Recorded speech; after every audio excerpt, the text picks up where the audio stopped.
Hello everyone, I am the storyteller and I am here to help you today. I know you use this video to fall asleep, so before that, like the video and subscribe to the channel. Also, where are you from and what time are you watching? Now get comfortable and relax. The old house breathed differently after 11/11. I first noticed it during my third night staying at my grandparents' place, when the familiar creak of settling wood transformed into something else entirely. A wheeze, a rattle, as if the walls themselves were struggling for air. The digital clock on the nightstand glowed an accusatory red, 23:11. Every room beyond this bedroom door had become a lung slowly collapsing. My grandfather had mentioned it once, years ago, in passing. Something about how the house got temperamental at night, how it was best to stay put once you'd settled in for the evening. I dismissed it as the eccentric rambling of an old man grown too attached to his routines. Now, 3 weeks after his funeral, alone in this place I'd inherited along with my grief, I understood why he'd spoken of the house as if it were alive. The air conditioning unit hummed its familiar tune, but something felt wrong. The temperature hadn't changed, yet my skin prickled with a different kind of cold, the kind that seeped from the inside out. My throat tightened as I lay in the narrow bed, staring at the water stain on the ceiling that resembled a grasping hand. The stain had been there since childhood, but tonight it seemed to pulse with each beat of my heart. I'd been staying here for 3 weeks now, sorting through decades of accumulated memories, deciding what to keep and what to let go. During the day, the house felt normal, worn but welcoming, filled with the gentle mustiness of old books and lavender sachets. But every night at exactly 11:11, something shifted. The air grew thick and syrupy, making each breath a conscious effort. The familiar sounds of the house, the settling beams, the humming refrigerator, the distant traffic, all became muffled, as if heard through water. My pulse quickened as I remembered the first night I'd experienced it. I'd been in the kitchen making myself a late snack when the feeling hit like a physical weight pressing down on my chest. The simple act of walking from the kitchen to the bedroom had become a marathon, each step requiring tremendous effort, my lungs working overtime to extract oxygen from air that seemed to have lost its substance.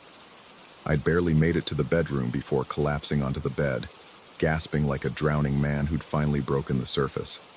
The second night, I'd been more prepared.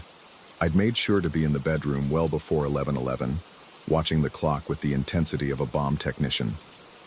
As the minutes ticked over, I'd felt the change like a tide rolling in, subtle at first, then overwhelming. Even with the bedroom door closed, I could sense the heaviness settling over the rest of the house like a suffocating blanket.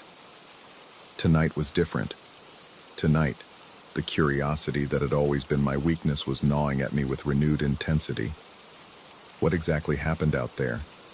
Was it truly dangerous or just uncomfortable? My rational mind insisted it was probably just anxiety, grief manifesting in strange ways, my subconscious creating phantom symptoms to match my emotional state. But my body knew better. My body remembered the way my chest had constricted, how my vision had blurred at the edges, the metallic taste that had flooded my mouth as I'd struggled to breathe in that thickened air. The clock read 23:47 now. Whatever phenomenon gripped the house had been in effect for 36 minutes. My curiosity burned hotter than my fear, a dangerous combination that had gotten me into trouble more times than I could count. I told myself I would just crack the door open, just take a quick peek to see if there was anything visibly different about the hallway. My hand trembled as I reached for the doorknob. The brass was cold against my palm, colder than it should have been in the summer heat. I turned it slowly, wincing at the soft click of the mechanism engaging. The door opened barely an inch, and immediately I felt it, that crushing weight pressing against the narrow opening, trying to force its way into my sanctuary. The hallway looked normal. The same family photos lined the walls, the same worn carpet stretched toward the kitchen. But the air shimmered with an almost imperceptible density, like heat waves rising from summer asphalt. I held my breath and opened the door another inch. The pressure increased immediately. My chest began to tighten, that familiar sensation of my lungs forgetting how to function properly. I could taste copper on my tongue, and my vision started to tunnel at the edges. This was exactly what had happened the first 2 nights. But now I was experiencing it by choice, conducting my own twisted experiment. I slammed the door shut and leaned against it, my heart hammering against my ribs.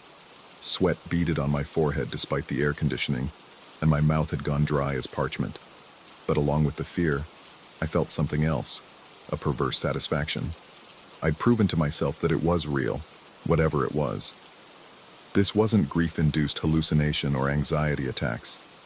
Something genuinely inexplicable was happening in this house every night. The next evening, I prepared more thoroughly.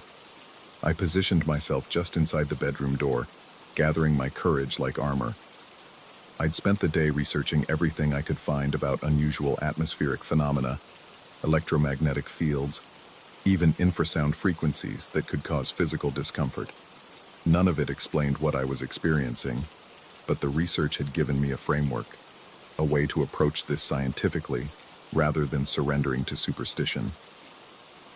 At 23:10, I stood with my hand on the doorknob, counting down the seconds. My heartbeat thundered in my ears, drowning out the house's normal nighttime symphony. When the digital clock flickered to 23:11, I felt the change immediately, even through the closed door. The air pressure in the bedroom shifted subtly, as if the house were holding its breath. I opened the door and stepped into the hallway.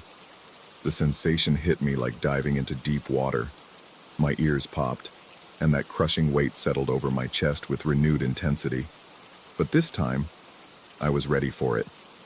I forced myself to take slow, measured breaths, fighting against my body's instinct to panic. Each inhalation required conscious effort, like trying to breathe through wet concrete, but I managed to stay upright. The hallway stretched before me, looking deceptively normal. I took one step forward, then another. The pressure increased with each movement away from the bedroom, as if the house were warning me back. By the time I reached the living room entrance, my vision was swimming, and my legs felt like lead. But I could see into the living room now, and what I saw made my blood freeze. The furniture had moved. Not dramatically, just enough to be wrong. The coffee table sat at a slightly different angle. The armchair had rotated a few degrees toward the hallway, as if something had been sitting in it, watching the bedroom door. The television remote lay on the floor beside the couch, though I clearly remembered leaving it on the arm. My rational mind scrambled for explanations. Maybe I'd misremembered where everything was. Maybe the house settling had shifted things slightly. Maybe the cleaning lady I'd hired had moved items and forgotten to put them back exactly. But deep in my gut, I knew none of those explanations were true. The sofa, my grandfather's ancient brown leather monster that dominated the room, sat in its usual position against the far wall. Or at least, it appeared to. Something about its placement nagged at me, but I couldn't put my finger on what was different. I took another step into the room, fighting against the oppressive atmosphere that seemed to grow thicker with each passing second. My lungs burned, and sweat dripped down my spine despite the chill that had settled into my bones. The sensation of being watched intensified, making the hair on my neck stand at attention. That's when I noticed the gap. The sofa had moved forward. Just an inch, maybe less, but enough to create a narrow space between its back and the wall where none had existed before. In that gap, something glinted, a reflection of the streetlight filtering through the curtains, bouncing off what looked like glass or metal. My curiosity overrode my survival instincts. I forced myself deeper into the room, each step a monumental effort against the suffocating atmosphere. My heart felt like it might burst from the strain, and black spots danced at the periphery of my vision. But I had to know what was hidden behind that sofa. I was 3 feet away when it happened. The sofa slid. Not slowly, not gradually, but with a deliberate fluid motion that spoke of intent rather than accident. It moved exactly one hand's width forward, the sound of leather against hardwood echoing through the oppressive silence. The gap I'd been approaching vanished completely, the sofa now pressed firmly against the wall. But that wasn't the worst part. The worst part was that it had blocked my path back to the hallway. The sofa now sat at an angle that hadn't existed moments before, its bulk creating a barrier between me and the bedroom door. The space that had been wide enough for comfortable passage was now narrowed to barely the width of my shoulders. And as I stared at it in growing horror, I could swear the sofa shifted again. Just a millimeter, just enough to make the passage even tighter. My breath came in short, panicked gasps. The oppressive atmosphere seemed to thicken further, if that was possible, and my vision began to tunnel. I was trapped in this room with air that felt like syrup and furniture that moved with malevolent purpose. I stumbled toward the narrowed passage, pressing myself against the wall to squeeze through. But as I approached, the sofa shifted again. Another millimeter, then another. Each movement was subtle, almost imperceptible, but the cumulative effect was undeniable. The passage was closing. Terror flooded my system, sending adrenaline coursing through my veins. My hands shook uncontrollably, and my mouth had gone so dry I could barely swallow. The metallic taste was back, stronger now, coating my tongue with the flavor of fear. My legs felt like they might give out at any moment. I tried to push past the sofa, to force my way through the narrowing gap, but my oxygen-deprived muscles couldn't generate enough strength. The passage continued to close with each attempt, the sofa responding to my efforts by moving incrementally inward. It was like being trapped in a slowly contracting vice, the walls of my prison closing with inexorable patience. That's when I heard my grandfather's voice in my memory. Not the words he'd spoken about the house being temperamental, but something else. A story he'd told me once when I was very young. Something about respecting the house, about acknowledging its moods, about the importance of asking permission rather than taking liberties. The realization hit me like a physical blow. I wasn't dealing with a malfunction or a phenomenon. I was dealing with something that required appeasement, something that demanded acknowledgement. My pride warred with my desperation. The rational part of my mind rebelled against what I was considering, but as the sofa moved another millimeter and my vision began to fade around the edges, survival instinct won. I cleared my throat, though the sound came out as barely more than a croak. The words felt ridiculous, insane, but I forced them out anyway. "I'm sorry," I whispered to the room. "I shouldn't have come out here. I should have respected the rules." Nothing happened for a long moment. The oppressive atmosphere remained, and the sofa stayed in its blocking position.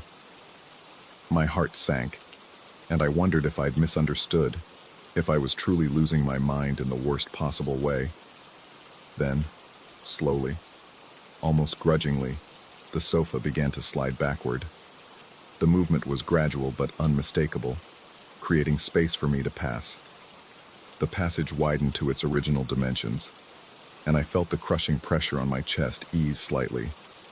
Not completely, the suffocating atmosphere remained, but enough for me to draw a deeper breath. I didn't wait to see if the reprieve was temporary. I squeezed through the passage and stumbled down the hallway, my legs barely supporting my weight. Behind me, I heard the soft whisper of leather against wood as the sofa resumed its original position. I collapsed onto the bedroom floor, just as the clock turned to midnight. Immediately, the oppressive atmosphere lifted.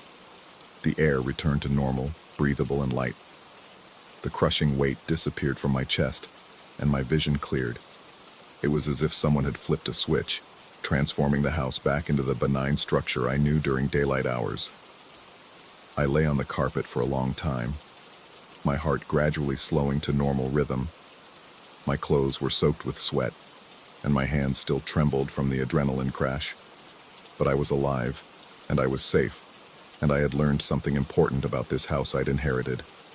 It wasn't malevolent exactly. It was territorial. It had rules, boundaries that needed to be respected. My grandfather had known this, had lived with it for decades, finding ways to coexist with whatever presence or force called this place home. The next morning, I found a journal tucked away in my grandfather's bedroom closet. The entries dated back 40 years, documenting his encounters with what he called the house's moods. He'd discovered the 11/11 phenomenon shortly after moving in, and over time had learned to work with it rather than against it. The house, he wrote, demanded respect but offered protection in return.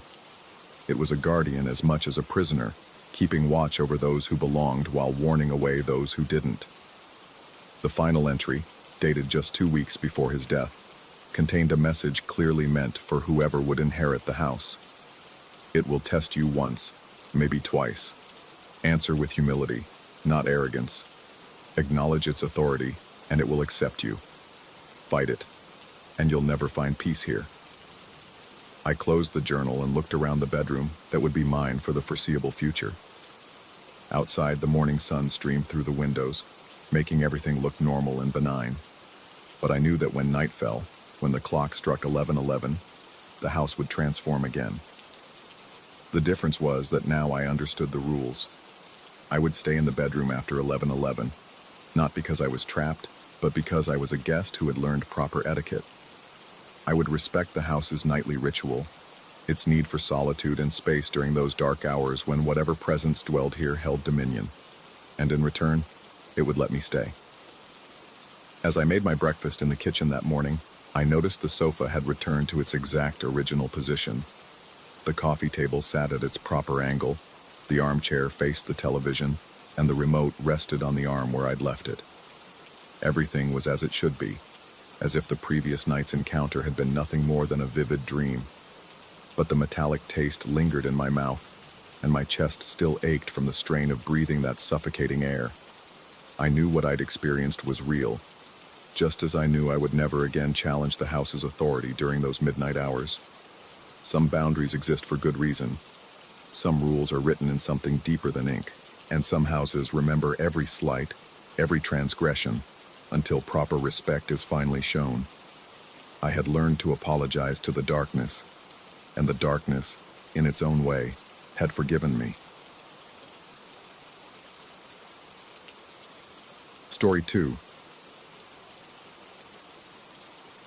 The house keeps a calendar of its own, marking time not in days or months, but in manifestations that arrive with clockwork precision every October.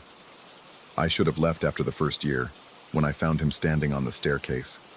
I should have run after the second, when the transparent cats began their endless prowling. But by the third year, when my dead grandmother started her perpetual muttering in the kitchen, I understood with crystalline clarity that leaving was no longer an option.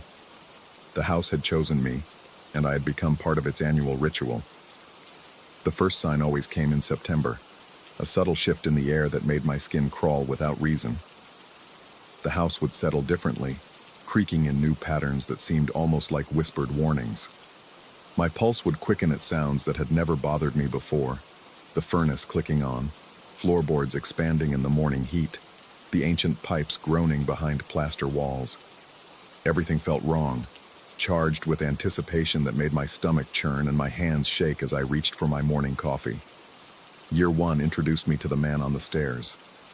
I first noticed him during a restless night in late October, when insomnia had driven me from my bed to pace the darkened hallway.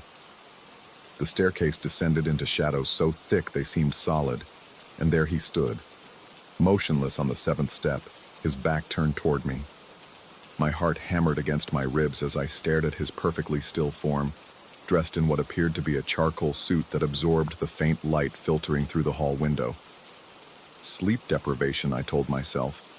Stress from the new job, the recent move, the isolation of living alone in a house too large for one person.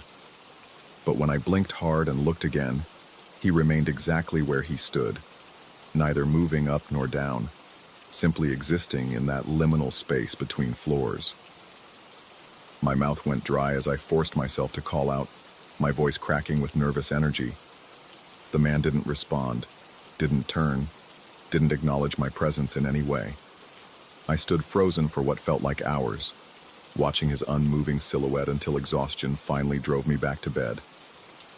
When I checked again at dawn, the staircase was empty. For the remainder of October, he appeared nightly, always on the 7th step, always facing away, always wearing that same dark suit that seemed to drink light. My sleep became fractured, broken by the compulsive need to check the stairs. Dark circles formed under my eyes, and my hands developed a persistent tremor that made holding my coffee mug a challenge. Colleagues asked if I was feeling well, noting my haggard appearance and distracted demeanor. November 1st arrived like a reprieve. The man vanished as suddenly as he had appeared, leaving behind only the memory of his presence and the certainty that something fundamental had changed in my house. I convinced myself it had been an elaborate trick of light and shadow, a manifestation of stress and sleep deprivation. The rational explanation felt thin as tissue paper, but I clung to it with desperate determination. Winter passed peacefully. Spring brought new hope. I painted the walls, replaced the carpeting, filled the house with light and life. But as September of the second year approached, that familiar dread began building in my chest, a pressure that made breathing difficult and turned my appetite to ash. The transparent cats arrived right on schedule. They materialized in the periphery of my vision, translucent shapes that flickered like heat mirages at the edges of my sight. When I turned to look directly, they would fade to nothing, leaving only the impression of feline movement and the sound of phantom paws padding across hardwood floors. My skin crawled with constant awareness of being watched, studied, evaluated by creatures that existed somewhere between reality and imagination. Unlike the static man on the stairs, these spectral cats were mobile, restless entities that prowled through every room of the house. I would catch glimpses of them slinking around corners, leaping onto furniture that didn't react to their weight, weaving between my legs as I walked. Their presence was everywhere and nowhere, a constant assault on my peripheral vision that left me spinning in circles, chasing shadows that dissolved the moment I focused on them. The sensation of their ghostly fur brushing against my skin became unbearable. Phantom whiskers tickled my ankles, invisible bodies wound around my legs, and the soft pressure of paws walking across my chest woke me every night. My nerves frayed to breaking point as I jumped at every flicker of movement, every play of light across the walls. Coffee cups slipped from my shaking hands, and I found myself talking to empty rooms, pleading with unseen cats to leave me alone. Sleep became impossible. The transparent felines seemed most active in darkness, their barely visible forms creating a constant light show of movement that kept my eyes darting frantically around the room. I installed motion sensor lights, but they triggered randomly throughout the night, responding to presences I couldn't see but somehow detected. The house filled with the mechanical clicking of sensors and the harsh glare of LED bulbs that revealed nothing but empty spaces where I was certain I had seen cat-shaped shadows. By mid-November, I was a wreck. My hands shook constantly, my weight had dropped 20 pounds, and my eyes had developed a wild, hunted look that made strangers cross the street to avoid me. But November brought the same relief as the previous year. The cats faded away, leaving behind only the memory of their ghostly touch and the growing certainty that my house operated on a schedule I didn't understand. I spent the winter researching the property's history, digging through public records and newspaper archives with the desperate hope of finding rational explanations. The house had been built in 1923, had changed hands 7 times, and had no recorded incidents of violent death or tragedy. Previous owners had simply moved away, selling quickly and quietly, leaving no forwarding addresses or explanations. Year 3 brought my grandmother back from the dead. She appeared in the kitchen on October 1st, standing at the counter where she had spent countless hours during my childhood visits. Her familiar form hunched over the sink, muttering in the low, continuous stream of Portuguese complaints that had been the soundtrack of her life. My grandmother had been dead for 15 years, buried in the cemetery across town after a quiet funeral that I had attended with mixed feelings of grief and relief. Yet there she stood, solid and real, wearing the same faded house dress and torn slippers that had been her uniform during her final years. Her gray hair was pulled back in the tight bun I remembered, and her gnarled hands moved constantly as she spoke to invisible listeners in rapid, angry Portuguese. The words were too quick and slurred for me to understand, but the tone was unmistakable. The same bitter complaints about ungrateful children, rising prices, and the general decline of everything she had voiced throughout my childhood. My chest constricted with panic as I watched her familiar movements, the way she wiped the same section of counter over and over, her mouth moving in the endless stream of grievances that death apparently hadn't silenced. When I tried to speak to her, she continued her monologue without pause, as if I didn't exist, or couldn't be heard over the volume of her eternal complaints. The smell of her presence filled the kitchen, a mixture of garlic, mothballs, and the particular mustiness that had clung to her apartment in her final years. The scent triggered memories I had tried to forget, long, uncomfortable visits where she had criticized my appearance, my life choices, my failure to visit more often. Her voice carried the same accusatory tone that had made me avoid her calls and postpone visits until guilt finally drove me to her doorstep.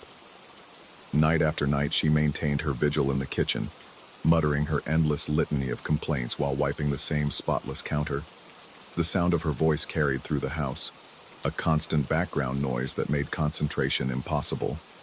I found myself straining to understand her words, to decipher whether her complaints were general grievances or specific accusations directed at me from beyond the grave. Sleep became impossible with her voice echoing through the house. I tried closing bedroom doors, wearing earplugs, even camping in the backyard, but her muttering seemed to penetrate every barrier I constructed. The sound followed me everywhere, a persistent reminder of family obligations unfulfilled and conversations we would never have. My hands shook as I poured morning coffee, the cup rattling against its saucer while my grandmother's voice provided unwelcome commentary from the kitchen. Work became impossible as her complaints echoed in my head during meetings and phone calls. Colleagues noticed my distraction, my inability to focus on simple tasks, the way I flinched at sudden sounds and jumped when people approached from behind. The familiar pattern held. November 1st brought silence as my grandmother vanished as suddenly as she had appeared. But the relief felt hollow now, tainted by the growing certainty that the house was building toward something, that each annual manifestation was preparation for a final, terrible revelation. I spent year 4 in a state of constant anxiety, dreading October's arrival, while obsessively trying to predict what new horror would join the growing catalog of annual visitations. The man on the stairs, the transparent cats, my grandmother's endless complaints. Each manifestation had been more invasive than the last, more personal, more impossible to ignore or rationalize away. When October came again, I was already a nervous wreck, jumping at every sound and constantly checking over my shoulder. My pulse raced whenever I approached the staircase, expecting to see the man in his charcoal suit. My peripheral vision betrayed me constantly, conjuring cat-shaped shadows that dissolved when I looked directly. The kitchen had become a minefield of memory, every glance triggering the expectation of my grandmother's familiar form hunched over the sink. But this year was different. This year, the house held its breath, waiting. The doorbell rang at 11:47 p.m. on October 15th. The sound cut through the house like a blade, sharp and insistent in the midnight stillness. My heart nearly stopped as I bolted upright in bed, every nerve ending screaming with sudden terror. The brass bell mounted beside the front door had an antique, penetrating tone that seemed to vibrate through the walls and settle in my bones. I lay frozen, staring at the ceiling while my pulse hammered in my ears. The doorbell had been broken since I moved in, a corroded mechanism that hadn't functioned in decades. Yet the sound had been unmistakable, real, impossible to dismiss as imagination or stress-induced hallucination. Silence stretched for long minutes before I forced myself to investigate. My bare feet hit the cold hardwood as I crept through the darkened house, avoiding the 7th step where the man had stood, checking corners for transparent cats, listening for the sound of my grandmother's complaints from the kitchen. Everything was quiet, exactly as it should be in a normal house at nearly midnight. The front door stood solid and unchanged, its deadbolt secure, its brass bell hanging motionless beside the frame. I pressed my face to the window, peering through lace curtains at the empty front porch and the dark street beyond. Nothing moved in the pale glow of street lamps. No cars were parked at the curb. No figures stood waiting in the shadows. But as I turned away from the window, my blood turned to ice water in my veins. Wet footprints led from the front door to the center of the entryway, where they simply stopped.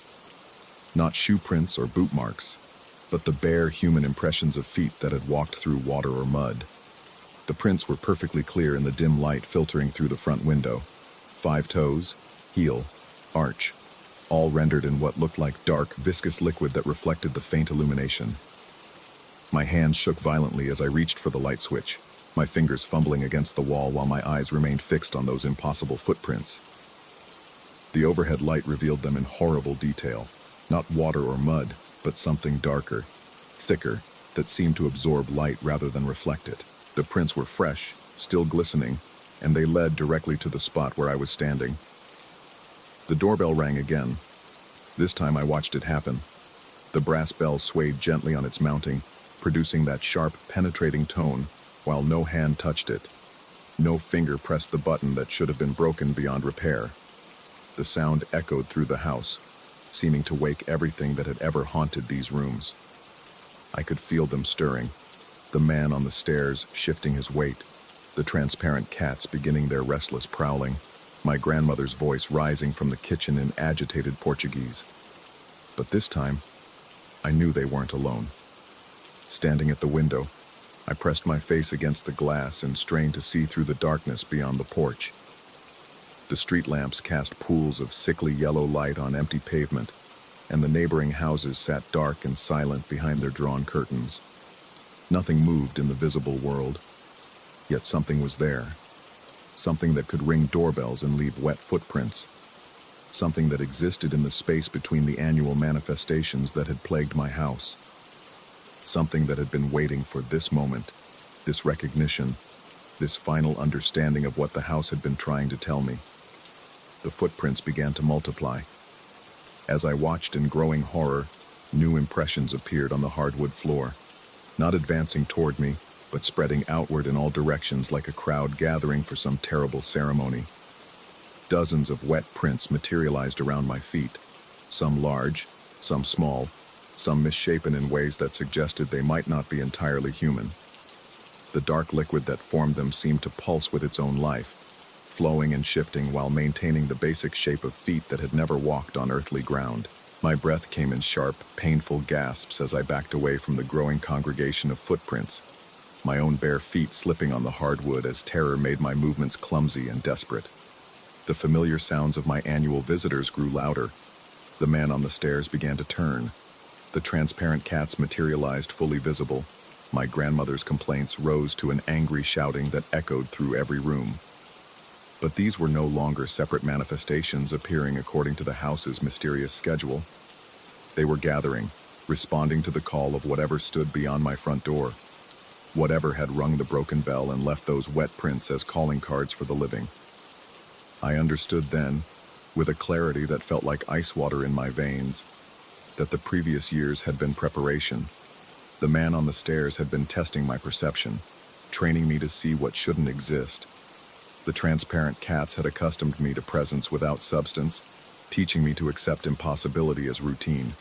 My grandmother's endless complaints had been conditioning, preparing me to hear voices that had no living source. All of it had been leading to this moment, this gathering, this convergence of every horror the house had collected over the decades of its existence. I was not the first person to experience these annual manifestations, nor would I be the last. The house kept its own calendar, its own schedule of visitations, and I had become part of its permanent collection. The doorbell rang a third time, and this time I knew I had to answer. Not because I wanted to, but because the choice was no longer mine to make. The wet footprints had surrounded me completely, forming a circle of dark impressions that seemed to pulse with anticipation. The man on the stairs had turned fully around, revealing a face that was somehow both familiar and impossible to remember. The transparent cats had arranged themselves like sentinels throughout the room, their barely visible forms creating a gauntlet I would have to pass through to reach the door. And from the kitchen, my grandmother's voice had changed from complaints to what sounded almost like encouragement, her Portuguese words taking on a rhythm that suggested instruction, guidance, welcome. My hand reached for the deadbolt without conscious decision, my fingers turning the mechanism while my mind screamed protests that my body ignored. The lock clicked open with a sound that seemed to echo through the house like a bell tolling, and I knew that whatever stood beyond the door had been waiting for this moment as long as I had been dreading it. The door swung open on its own. The porch was empty, exactly as it had appeared through the window. Empty and innocent and perfectly normal in every way, except for the presence I could feel standing just beyond the threshold. waiting for permission to enter that my opened door had just granted. The wet footprints on my floor began to steam, releasing vapors that carried the scent of rain and earth and something deeper, older, that might have been the smell of time itself. The house settled around me with sounds of satisfaction, creaking and sighing like something that had been holding its breath for far too long. I stepped back from the open door, but I didn't run. There was nowhere to go now. Nowhere that would be far enough from whatever had been calling the annual manifestations to my house. I was part of the collection now, part of the calendar, part of the schedule that would bring new visitors next October and the October after that. The door closed by itself with a gentle click, and the house fell silent except for the sound of my own ragged breathing and the distant settling of ancient wood. The wet footprints had dried to dark stains on the hardwood, permanent marks that would serve as evidence of this night for whoever came next. I walked back to my bedroom on unsteady legs, past the empty seventh step, through the now quiet kitchen, beyond the corners where transparent cats no longer prowled.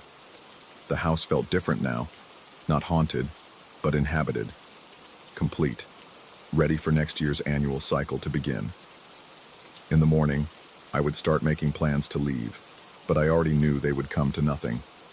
The house had what it wanted now, what it had been gathering piece by piece through each October's visitation. I was no longer a temporary resident, but a permanent fixture, another manifestation to greet next year's chosen occupant. The thought should have terrified me, but instead it brought an odd sense of peace. The uncertainty was over, the dread finally justified and resolved. I knew my place now in the house's eternal calendar, and there was strange comfort in finally understanding the rules of a game I had been playing blindly for 4 long years. I closed my eyes and waited for sleep, knowing that tomorrow would bring new challenges, new responsibilities. After all, someone would need to train next year's resident, to prepare them for what was coming, to help them understand that some invitations once extended can never be withdrawn. The house kept its own time, and I had finally learned to read its calendar.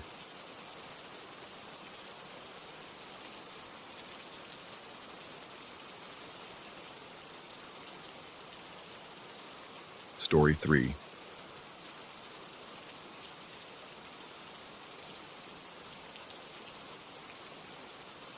Some memories burn themselves into your mind with such intensity that they leave permanent scars on your psyche, festering wounds that never quite heal. They lurk in the shadows of your consciousness, waiting for the perfect moment to resurface and remind you that some things cannot be explained, cannot be rationalized, and certainly cannot be forgotten. The house on Maple Street had been in my family for 3 generations, its weathered clapboard siding and creaking floors holding decades of accumulated secrets. When my grandmother passed last spring, I inherited not just the property but the responsibility of sorting through a lifetime of possessions that had gathered dust in every corner of the old Victorian. I'd been putting off the task for months, finding excuses to delay the inevitable return to a place I'd spent countless summers as a child. The house held too many memories, most of them pleasant, but one in particular that had haunted me for over 20 years. The October wind carried the scent of decay as I pulled into the overgrown driveway, fallen leaves crunching under my tires like brittle bones. The house loomed before me, its dark windows reflecting the overcast sky like empty eye sockets. I sat in my car for several minutes, my hands gripping the steering wheel as my heart hammered against my ribs with an intensity that surprised me. My mouth felt dry as cotton, and I found myself staring at the side of the house where the laundry room was located. Even from this distance, even after all these years, I could see the glass door that led from the kitchen to the small enclosed porch where my grandmother had done her washing. The door that had changed everything when I was 8 years old. I forced myself to get out of the car, my legs unsteady as I approached the front steps. The key turned easily in the lock, as if the house was eager to welcome me back. The musty smell hit me immediately, a combination of old wood, mothballs, and something else I couldn't quite identify. Something that made the hair on the back of my neck stand up. The interior was exactly as I remembered it, frozen in time like a museum dedicated to my childhood. Doilies draped over worn furniture, family photographs covering every available surface. and the persistent tick of the grandfather clock in the hallway, marking the seconds with metronomic precision. Each footstep on the hardwood floors sent echoes through the empty rooms, as if the house was announcing my presence to unseen occupants. I started in the attic, working my way through boxes of documents and keepsakes, but my attention kept drifting to the sounds below. The house creaked and settled in ways I didn't remember, and more than once I found myself pausing to listen for footsteps that never came. My palms grew slick with perspiration, and I had to wipe them repeatedly on my jeans as I sorted through decades of accumulated belongings. It was while examining a box of old photographs that I first felt the familiar chill creeping up my spine. The images were typical family snapshots spanning several decades, birthday parties and holidays captured in fading color. But as I worked through the chronologically arranged albums, I began to notice something that made my breath catch in my throat.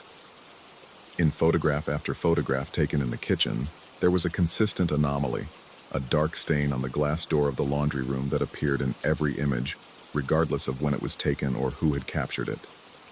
The stain was roughly the size and shape of a human head, with wispy tendrils extending outward like smoke or flames frozen in time. My hands began to tremble as I spread the photographs across the dusty floor, arranging them by date. The stain appeared in images from the 1970s, the 1980s, the 1990s, and continued right up until the most recent photos from my grandmother's final years. It was always in the exact same position, always the same size and shape, as if something had burned itself permanently into the glass. The memory I'd tried so hard to suppress came flooding back with nauseating clarity. I was 8 years old, staying with my grandmother for the summer, helping her with household chores. I'd been in the kitchen, reaching for a glass of water, when I glanced toward the laundry room door. Through the glass, I saw a face. Not human, not entirely, but recognizable as such in the way that nightmares are recognizable as distorted versions of reality. The head was wreathed in flames that didn't seem to give off heat or light, tongues of fire that moved with liquid grace around features that shifted and blurred like smoke. But the smile was unmistakable, a wide, knowing grin that seemed to acknowledge my presence and find it amusing. I'd stood frozen for what felt like hours, but was probably only seconds, my young mind struggling to process what it was seeing. The thing tilted its head slightly, as if studying me, and the smile widened. Then it was gone, leaving only the faint impression of something burned into the glass. When I'd tried to tell my grandmother what I'd seen, she'd dismissed it as an overactive imagination, the product of too many scary movies and not enough sleep. But I'd known what I'd seen, and I'd spent the rest of that summer avoiding the kitchen whenever possible, especially after dark. Now, sitting on the attic floor surrounded by photographic evidence that I wasn't crazy, that something had indeed left its mark on that glass door, I felt my hands shaking uncontrollably. The familiar taste of copper filled my mouth, and I realized I'd been biting my lip hard enough to draw blood. I gathered the photographs with trembling fingers and made my way downstairs, each step feeling like a descent into something I wasn't prepared to face. The kitchen looked exactly as it had all those years ago, the same yellow wallpaper with tiny flowers, the same linoleum floor with its pattern of worn spots where generations of my family had walked, and there was the door, its glass panels reflecting the afternoon light filtering through the kitchen windows. I approached it slowly, my heart pounding so hard I could hear it echoing in my ears. My breathing had become shallow and rapid, and I had to lean against the counter to steady myself as I examined the glass. The stain was there, exactly as it appeared in the photographs. A dark, sooty mark that seemed to have been etched into the glass itself, immune to decades of cleaning attempts. I could see scratch marks around its edges where someone, probably my grandmother, had tried to scrub it away. But the stain remained, as permanent as a scar. I reached out to touch it, then pulled my hand back as if I'd been burned. The glass felt cold against my fingertips, but the area around the stain seemed to radiate a subtle warmth that made my skin crawl. I pressed my palm flat against the door, trying to convince myself that I was imagining things, but the sensation was undeniable. That night, I stayed in my old room upstairs, telling myself I was just tired and letting my imagination run wild. But sleep proved elusive, and every creak of the house sent adrenaline shooting through my system. I lay in bed listening to the sounds of the old Victorian settling, but beneath the familiar groans and sighs of aging wood, I thought I heard something else. Footsteps in the kitchen below. I sat up in bed, my heart hammering against my ribs as I strained to listen. The sounds were subtle, barely perceptible above the ambient noise of the house, but they followed a pattern too regular to be random settling. Soft, measured steps moving back and forth across the linoleum floor. My mouth went completely dry, and I had to swallow several times before I could work up enough saliva to wet my lips. The logical part of my mind insisted that old houses made all kinds of noises, that I was hearing what I expected to hear rather than what was actually there, but my body knew better, flooding my system with enough adrenaline to make my hands shake and my vision blur around the edges. I forced myself to get up and investigate, though every instinct screamed at me to stay in bed and wait for morning. The hallway stretched before me like a tunnel, the darkness seeming to press in from all sides despite the moonlight filtering through the windows. Each step down the stairs felt like a betrayal of my own survival instincts. The kitchen was empty, bathed in pale silver light that made everything look ghostly and insubstantial. But the air felt different, charged with an energy that made the hair on my arms stand up. I moved toward the laundry room door, drawn by a compulsion I couldn't resist. The stain was glowing. Not with visible light, but with something else. Something that my eyes could perceive but my brain couldn't process. It pulsed with a rhythm that matched my accelerated heartbeat, as if it was somehow connected to my life force. I stumbled backward, my legs suddenly weak, and had to grab the edge of the counter to keep from falling. As I watched, the stain began to change. The dark edges flickered and danced, taking on the appearance of flames once again. The shape shifted and writhed, and gradually, features began to emerge from the chaotic patterns. The suggestion of eyes, hollow and burning. The curve of a mouth twisted into that same knowing smile I remembered from my childhood. My breathing became rapid and shallow, and black spots danced at the edges of my vision. I wanted to run, to flee from the house and never return, but my legs refused to obey. I could only stand there, paralyzed by terror, as the thing in the glass regarded me with obvious amusement. Then it spoke, not with words but directly into my mind, its voice like the crackle of burning wood and the whisper of smoke through empty rooms. It told me things, revealed secrets about my family that no one else knew, about my grandfather's death, which hadn't been the heart attack everyone believed, about my grandmother's final days, when she'd spoken to empty rooms and refused to enter the kitchen after dark. The revelations came in waves, each one more disturbing than the last, until I understood that the thing in the glass had been watching, waiting, feeding on the fear and secrets of everyone who'd lived in this house. It was part of the structure now, as integral to the building as the foundation or the walls. I don't know how long I stood there, trapped in that nightmarish communion. Time seemed to stretch and distort, minutes feeling like hours while hours compressed into heartbeats. But eventually, the sun began to rise, and the first pale light of dawn crept through the kitchen windows. The stain faded back to its dormant state, just a dark mark on old glass. But I knew it was still there, still watching, still waiting. The thing had shown me the truth, revealed the nature of what I'd inherited along with the house. I gathered my belongings with shaking hands and left that morning, abandoning the rest of my grandmother's possessions to gather dust for another generation. But I couldn't abandon the knowledge that had been forced into my mind, the understanding that some inheritances come with prices that can never be fully paid. The house still stands on Maple Street, waiting for the next member of my family to return. And sometimes, late at night when the wind is just right, I can feel it calling to me across the miles, reminding me that I can run, but I can never truly escape what burns in the glass of that laundry room door. The stain remains, patient and eternal, a window between worlds that someone in my bloodline will eventually have to face. Because some debts pass from generation to generation, and some doors, once opened, can never be fully closed. I've moved across the country, changed my name, tried to build a new life free from the shadow of that house. But every reflection in glass makes my heart race. Every flicker of flame in my peripheral vision sends ice through my veins. Because I know the truth now. Understand the terrible inheritance that waits for me in that small town where my roots run deep and dark. The thing in the glass isn't gone. It's just waiting, growing stronger with each passing year, feeding on the fear it senses across the miles. And someday, whether I want to or not, I'll have to go back.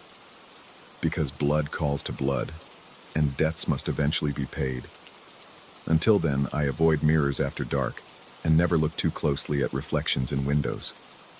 Because sometimes, if the light hits the glass just right, I can see that familiar smile looking back at me, patient and eternal, reminding me that some stains can never be washed away.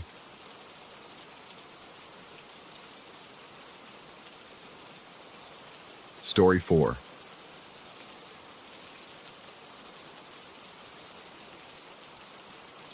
Sleep had never been my sanctuary. Even as a child, the transition between consciousness and dreams felt like crossing into enemy territory, vulnerable, exposed, defenseless. But nothing had prepared me for that weekend at the old rental house, where sleep became something far worse than restless. It became a hunting ground.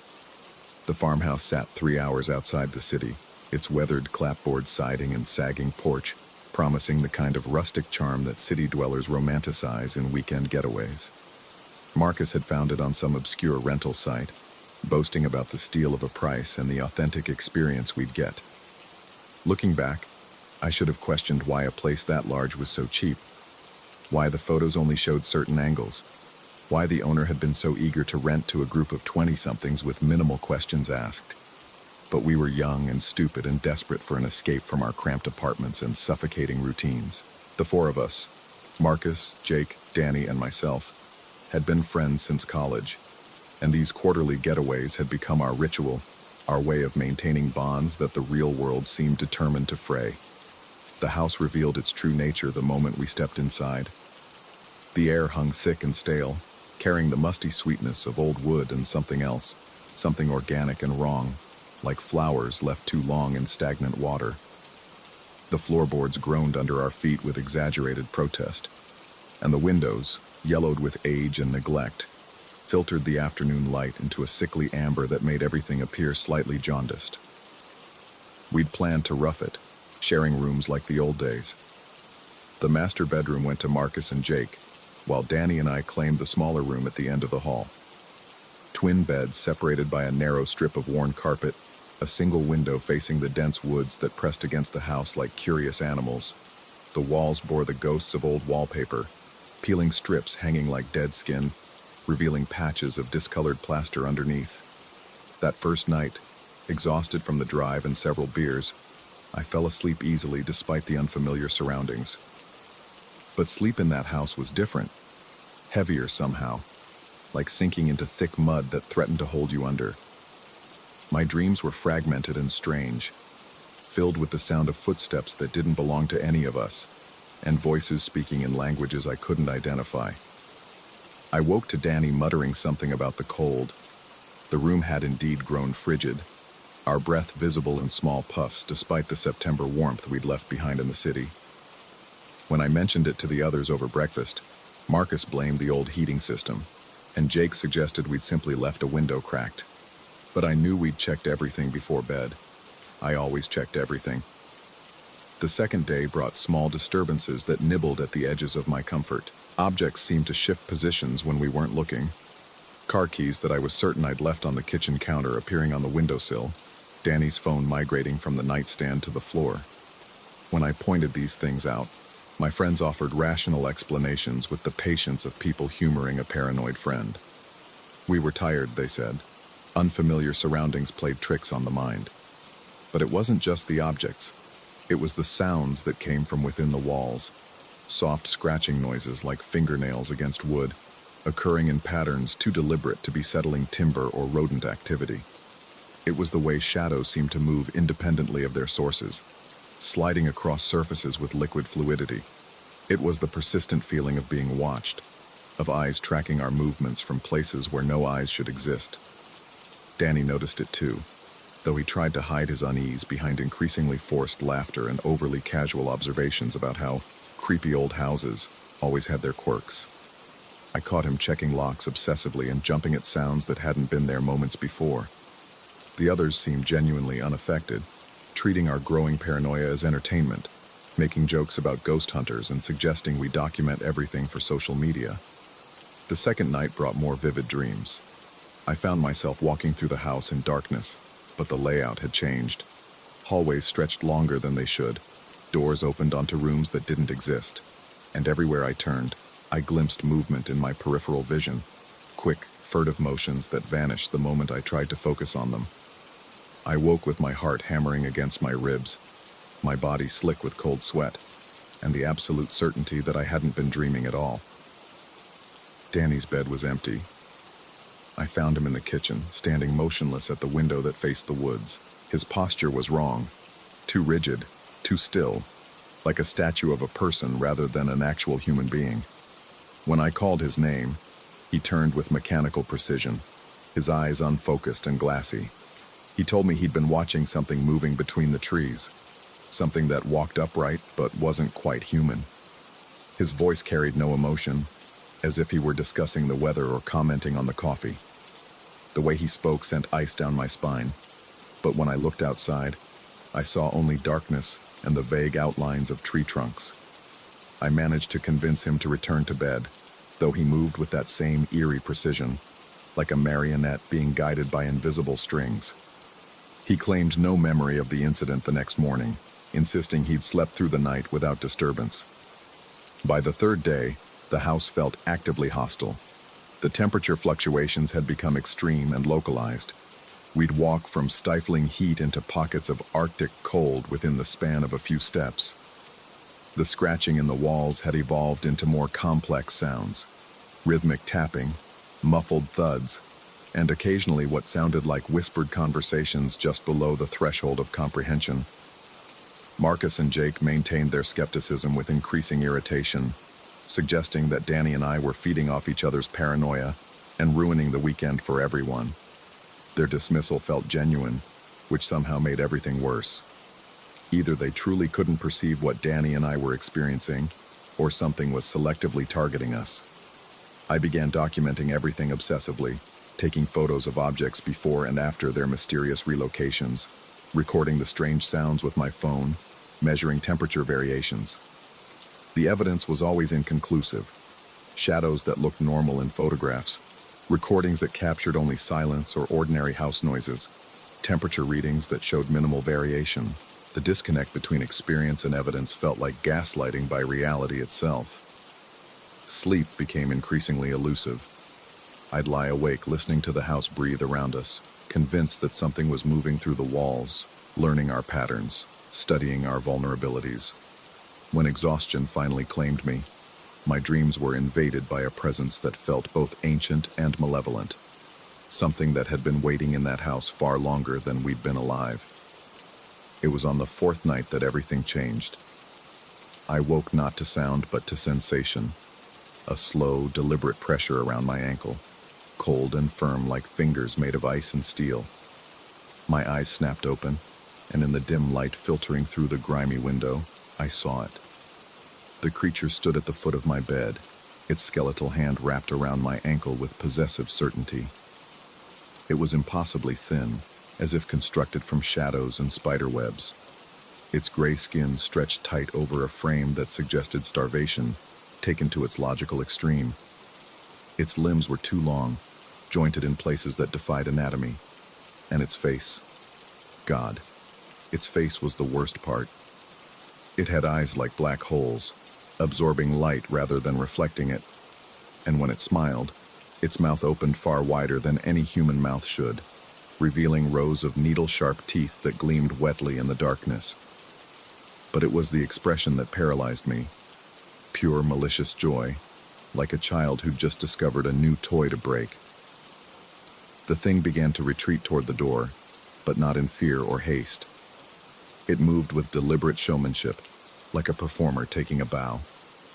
As it reached the doorway, it began striking its back against the wooden frame in a rhythmic celebration, its too wide mouth stretched in that horrible grin, those lightless eyes never leaving mine.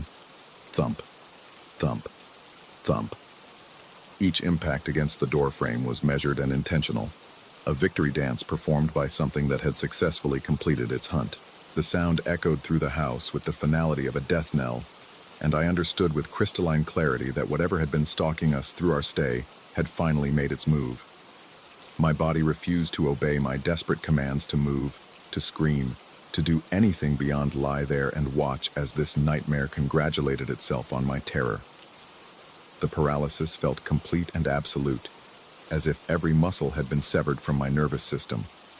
I could only observe as the creature's celebration continued, its skeletal frame contorting in ways that hurt to witness. Then, as suddenly as it had appeared, it was gone. The doorway stood empty, but the echoes of its celebration seemed to reverberate through the walls themselves, absorbed into the very structure of the house like a stain that would never fade. I don't know how long I lay there, waiting for my body to remember how to function. When sensation finally returned to my limbs, I scrambled across the room to Danny's bed, but found it empty and cold, as if it hadn't been occupied for hours. The sheets were pulled tight and undisturbed, hospital corner perfect, which made no sense because I'd watched him get into bed just hours earlier. The house around me felt different now, charged with an energy that made my skin crawl.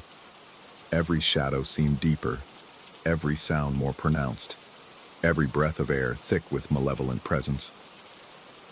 I made my way to Marcus and Jake's room, my bare feet silent on the cold floorboards, and found their door standing wide open. Their beds were empty too, sheets pulled tight in that same disturbing perfection. The entire house echoed with silence so complete it felt like being inside a tomb. I called out their names, but my voice seemed to be absorbed by the walls before it could travel more than a few feet. I searched every room, every closet, every possible hiding place, but found no trace of my friends. Their belongings remained untouched, their car keys still on the kitchen counter, their phones charging by their beds. It was as if they had simply ceased to exist, leaving behind only the artifacts of their presence like archaeological evidence of a vanished civilization. The rational part of my mind offered explanations. They'd gone for an early morning walk. They'd driven to town for supplies. They were playing an elaborate prank. But my body knew better. My hands shook with fine tremors that I couldn't control. My breath came in short, sharp gasps that never seemed to provide enough oxygen, and my heart hammered against my ribs like a caged animal desperate for escape. I tried to leave, but the car wouldn't start.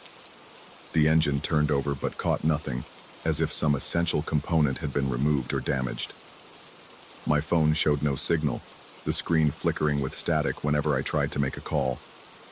The landline we'd noticed on the kitchen wall produced only dead silence when I lifted the receiver. The house had become a prison, and I was its sole remaining occupant. Or so I thought. As the day wore on, I began to notice signs that I wasn't alone. Sounds came from rooms I'd just searched. Footsteps on the floor above, doors closing in distant parts of the house. The soft murmur of voices just below the threshold of understanding. When I investigated, I found nothing, but the sounds continued, always just out of reach, always suggesting presence without providing proof. I barricaded myself in the living room as evening approached, pushing furniture against the doors and windows with desperate strength I didn't know I possessed. But barriers meant nothing to whatever lived in that house. The sounds grew closer, more distinct, and I began to recognize voices among the whispers. Marcus laughing at something just beyond my hearing, Jake discussing plans for tomorrow, Danny commenting on the strange dreams he'd been having. They were there, somewhere in the house with me, but changed somehow, transformed into something that retained their voices but had lost their essence. The realization hit me like physical blow. The creature I'd seen hadn't been hunting us. It had been recruiting us. As night fell and the familiar sounds of the house's nocturnal awakening began, I understood that my choice was simple. I could resist and slowly lose my sanity as reality bent and twisted around me, or I could surrender and join whatever my friends had become. The gray creature appeared in the doorway as if summoned by my thoughts. its skeletal frame outlined against the darkness of the hallway. It didn't approach this time, didn't try to touch me or threaten me. It simply stood there, waiting, its too wide mouth curved in that predatory smile, its black hole eyes reflecting my terror back at me. Behind it, I could see the shadows of my friends, their familiar silhouettes distorted but recognizable. They were beckoning to me, their voices calling my name with the warmth and affection I remembered, but underneath the familiarity was something else, something hungry and inhuman that wore their faces like masks. I realized then that the gray creature's celebration hadn't been about catching me. It had been about completing its collection, about adding the final piece to some horrible puzzle that it had been assembling for far longer than I could comprehend. The thing that had been Marcus stepped forward, its voice carrying the exact intonation and cadence I remembered, speaking about how wonderful it was here, how free they all felt, how I should stop fighting and join them. But its eyes were the same lightless voids as the gray creatures, and when it smiled, I saw those same needle-sharp teeth gleaming in the darkness. I don't remember making the decision to run.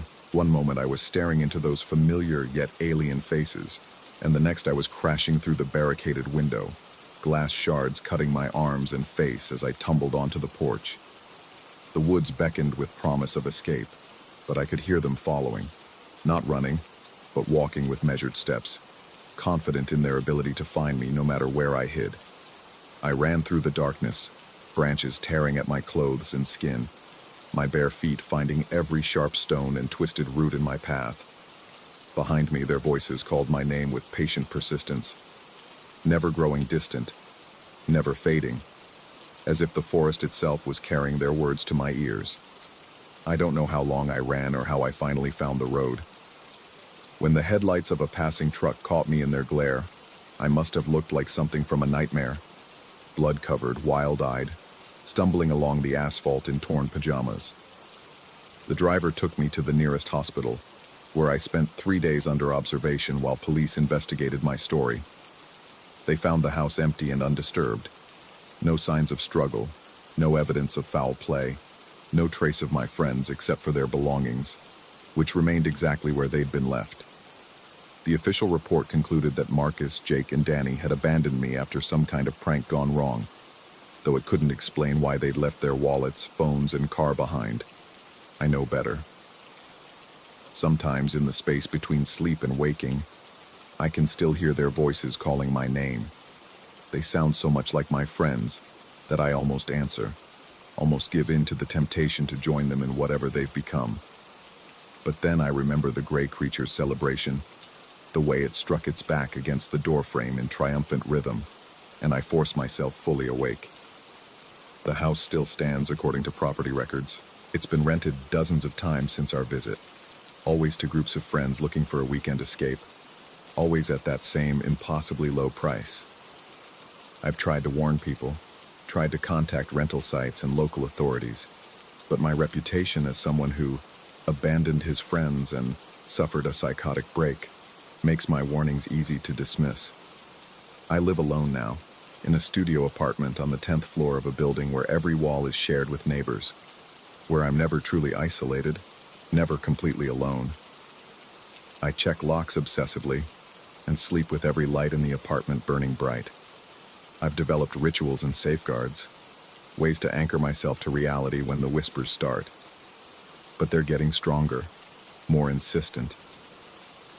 And sometimes, in the reflection of my bathroom mirror or the dark surface of my television screen, I catch glimpses of movement that shouldn't be there, skeletal figures dancing in celebration, and familiar faces watching me with eyes like black holes, waiting for the moment when my defenses finally crumble. The gray creature got what it wanted that night. It collected my friends and added them to its menagerie of willing servants. But it left me behind for a reason, and I'm beginning to understand what that reason might be. I'm not the one who got away. I'm the bait for the next group.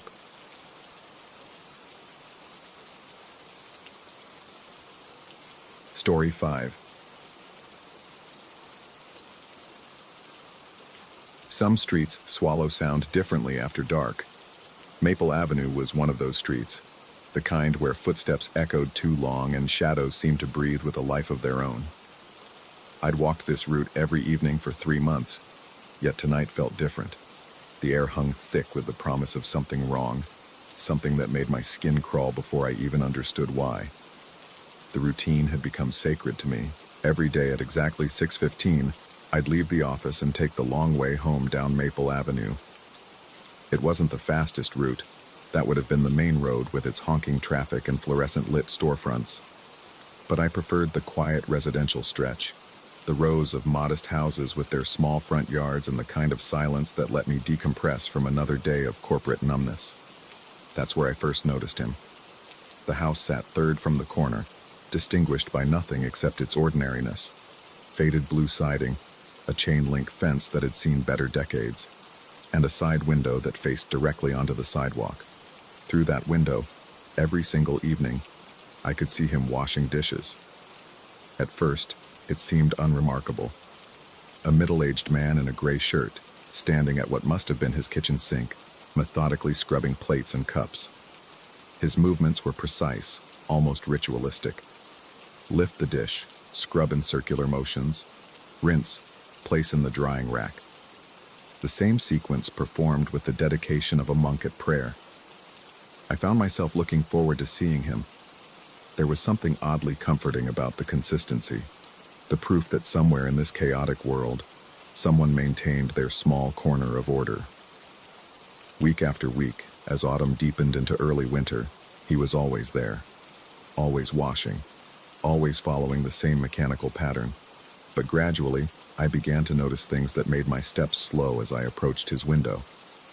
The first peculiarity was the timing. No matter what time I walked by, whether I left work early at 5:30 or stayed late until 7, he was always washing dishes. Always in the middle of his routine, never beginning, never finishing. It struck me as odd that anyone would have such a perfectly timed schedule, or that anyone would have quite so many dishes to wash on a daily basis. The second thing I noticed was his posture. He never looked up, never glanced around, never exhibited any of the small, unconscious movements people make when they think they're alone. His focus on the dishes was absolute, unwavering, almost supernatural in its intensity. I'd seen people concentrate before, but this was different. This was the kind of focus that suggested nothing else in the world existed. Then came the evening when I realized he was always washing the same plate. I'd slowed my pace without thinking about it, drawn by some instinct I couldn't name. The streetlight cast just enough illumination through his window for me to see the dish in his hands, a white ceramic plate with a thin blue border. As I watched, he scrubbed it with the same circular motions, lifted it to inspect it, then returned it to the soapy water to begin again. The same plate, the same motions, over and over. My heart began beating faster than it should have. There was something deeply wrong about watching someone trapped in such a perfect loop, something that made my mouth go dry and my palms sweat. I forced myself to keep walking, but the image burned in my mind for the rest of the evening. The next night, I told myself I wouldn't look. I'd walk past quickly, eyes straight ahead, and put the strange man out of my thoughts entirely. But as I approached the house, my gaze was drawn to the window like iron to a magnet. He was there, of course, still washing, still focused with that unsettling intensity. But tonight, something was different. Tonight, he was smiling. It wasn't a pleasant smile.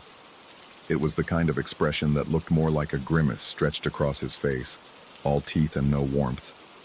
His lips were pulled back far enough to show his gums, and his eyes, what I could see of them in profile, seemed too wide, too bright. He scrubbed the plate with the same mechanical motions, but that horrible smile never wavered. I actually stumbled on the sidewalk, and had to catch myself against a telephone pole. My hands were shaking as I pressed my palms against the cold metal, trying to steady myself. When I looked back at the window, his head had turned slightly in my direction. Not fully, not enough to see me clearly, but enough that I could make out more of that twisted smile, enough to see that his eyes were indeed too wide, too bright, too focused. He wasn't looking at me, not exactly, but he was aware of my presence in a way that made every nerve in my body scream at me to run. Instead, I walked. Quickly. My breathing had become shallow and rapid, each exhale forming small clouds in the cold air. Behind me, I could feel his attention like a weight between my shoulder blades, heavy and warm and completely wrong. For the next few days, I took a different route home, but avoidance only made the obsession worse. I found myself thinking about him during meetings, during lunch, during the commute to work. The image of that smile haunted me, and worse than that was the growing certainty that I'd somehow become part of his routine, just as he'd become part of mine. The thought made me feel sick, dizzy with a fear I couldn't rationally explain.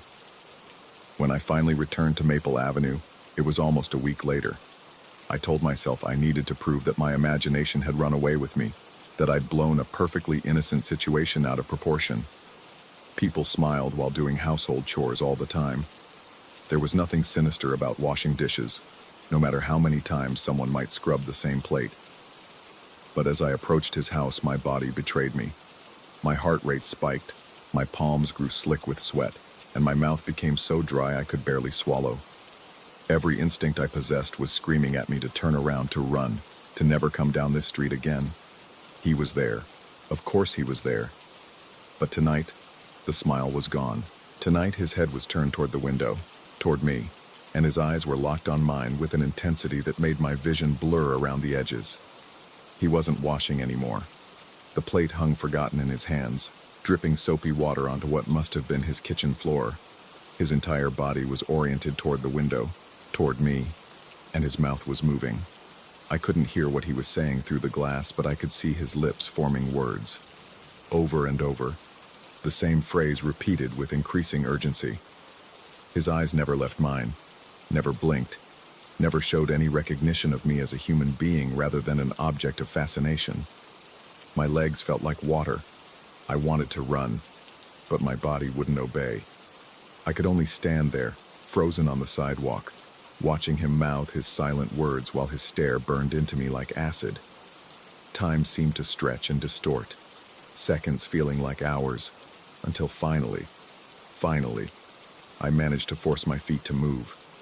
I walked past his house quickly, my entire body shaking with adrenaline and terror. But I could feel him watching me go, could sense his attention following me down the street like a searchlight. When I finally reached the corner and turned onto the main road, I allowed myself to look back. He was no longer at the window. The kitchen appeared empty, just a sink full of soapy water catching the reflection of the streetlight. But somehow, that was worse than seeing him there. Where had he gone? What was he doing? Was he still watching me from somewhere I couldn't see? I ran the rest of the way home. That night, I barely slept. Every shadow in my apartment seemed to move. Every creak of the building settling sounded like footsteps. I kept thinking about his eyes, about the way they'd locked onto mine with such predatory focus. I'd felt like prey, like something being studied and evaluated by a predator deciding when to strike. The next evening I took a taxi home, and the evening after that. For almost 2 weeks I avoided Maple Avenue entirely, taking various routes that added time and money to my commute but kept me away from that house, away from him. But avoidance wasn't sustainable. The taxi rides were expensive, and the alternative routes took me through parts of the city I liked even less than I'd grown to fear Maple Avenue. Eventually, reluctantly, I convinced myself that I was being ridiculous. The man was probably harmless, probably didn't even remember seeing me. My imagination had inflated a few uncomfortable moments into something far more sinister than reality warranted. So on a Thursday evening in late November, as the sun was beginning its early winter descent toward the horizon, I found myself walking down Maple Avenue again. The streetlights had just flickered on, casting their harsh yellow glow across the pavement. The air was cold enough to make my breath visible, and dead leaves crunched under my feet with each step. Everything felt normal, almost anticlimactically so. Just a quiet residential street in the early evening, nothing more threatening than the approach of winter. His house came into view, and I steeled myself to look at the window as I passed. I would glance quickly, confirm that he was just a normal person doing normal things, and put this entire episode behind me once and for all. But the window was dark. No light from the kitchen, no figure at the sink. just blackness beyond the glass, empty and somehow ominous. I slowed my pace without meaning to, trying to peer more carefully into the darkness. Had he moved? Changed his routine? Was he even still living there? As I drew closer, I could make out shapes in the dim interior. The sink was there, and what looked like a drying rack beside it. But no dishes, no soap, no sign that anyone had washed anything in that kitchen for a very long time. I was almost directly in front of the house when I saw him. Not in the kitchen window. In the front yard. He was standing beside the chain-link fence, maybe 10 feet from the sidewalk, perfectly still in the gathering darkness. How long had he been there? How had I not seen him until this moment? The streetlight cast strange shadows across his face, making his features difficult to read, but I could see his eyes. Those same wide, bright eyes, fixed on me with unwavering intensity. My blood turned to ice water in my veins. He was holding something in his hands, something white and round. The plate. The same plate I'd watched him wash obsessively for months. But he wasn't washing it now. He was just holding it, gripping it with both hands like it was precious, like it was the most important thing in the world. We stared at each other across the small distance between us. Him standing motionless in his yard, me frozen on the sidewalk like a deer caught in headlights. The silence stretched between us, thick and oppressive, filled with a tension that made my skin crawl and my heart hammer against my ribs. Then, slowly, deliberately, he raised the plate above his head. Time seemed to slow to a crawl. I watched him hold the dish high for a moment that felt like eternity, his eyes never leaving mine. Then, with sudden violent motion, he hurled it down onto the ground. The sound of ceramic shattering was impossibly loud in the quiet evening air. The plate exploded into fragments that scattered across the dead grass of his yard, white shards catching the streetlight like broken teeth. But even as the echoes of the crash faded, he didn't look down at the destruction. He kept staring at me, and now he was smiling again. That same horrible smile, all teeth and no warmth. That's when he started moving toward me. Not running, not walking. Something in between, a strange loping gait that covered ground faster than it should have. His arms swung at his sides with mechanical precision, and his smile never wavered, never changed. He moved with the inexorable purpose of a machine, and his eyes stayed locked on mine with every step. "Boys don't smile at strangers," he called out, his voice carrying clearly across the distance between us. The words were spoken in a sing-song tone, like a nursery rhyme or a children's game. Boys don't smile at strangers. Boys don't smile at strangers. Terror hit me like a physical blow. My entire body convulsed with adrenaline, my vision tunneling until all I could see was him approaching. All I could hear was that horrible chant repeated over and over. My legs finally remembered how to work, and I ran, but he followed. I could hear his footsteps behind me, maintaining that same unnatural rhythm. Not quite running, but covering ground with frightening efficiency. His voice continued to carry through the night air, that sing-song chant growing louder as he pursued me. Boys don't smile at strangers. Boys don't smile at strangers. I ran harder than I'd ever run in my life. My lungs burned, my legs ached, but terror drove me forward with inhuman energy. The sound of his pursuit seemed to come from everywhere at once, echoing off the houses around us, filling the night with menace. I didn't dare look back, didn't dare slow down, didn't dare do anything but run toward the lights and safety of the main avenue. Behind me, his chanting grew more frenzied, more urgent. The words began to blur together into a stream of sound that was barely human, a noise that belonged in nightmares rather than reality. I could hear his breathing now, harsh and rhythmic, seeming to gain on me with every step. The intersection with the main avenue appeared ahead, blessed with traffic lights and passing cars and all the wonderful normalcy of urban life. I sprinted toward it with the last of my strength, my body screaming in protest, but my mind focused only on reaching safety, on escaping whatever madness had been unleashed behind me. I burst onto the main avenue and immediately began waving at passing cars, my voice hoarse as I tried to call for help. Several vehicles slowed, their drivers looking concerned, And finally, a taxi pulled over. I threw myself into the back seat, gasping instructions to the driver to take me anywhere but here. As we pulled away from the curb, I finally allowed myself to look back. Maple Avenue was empty.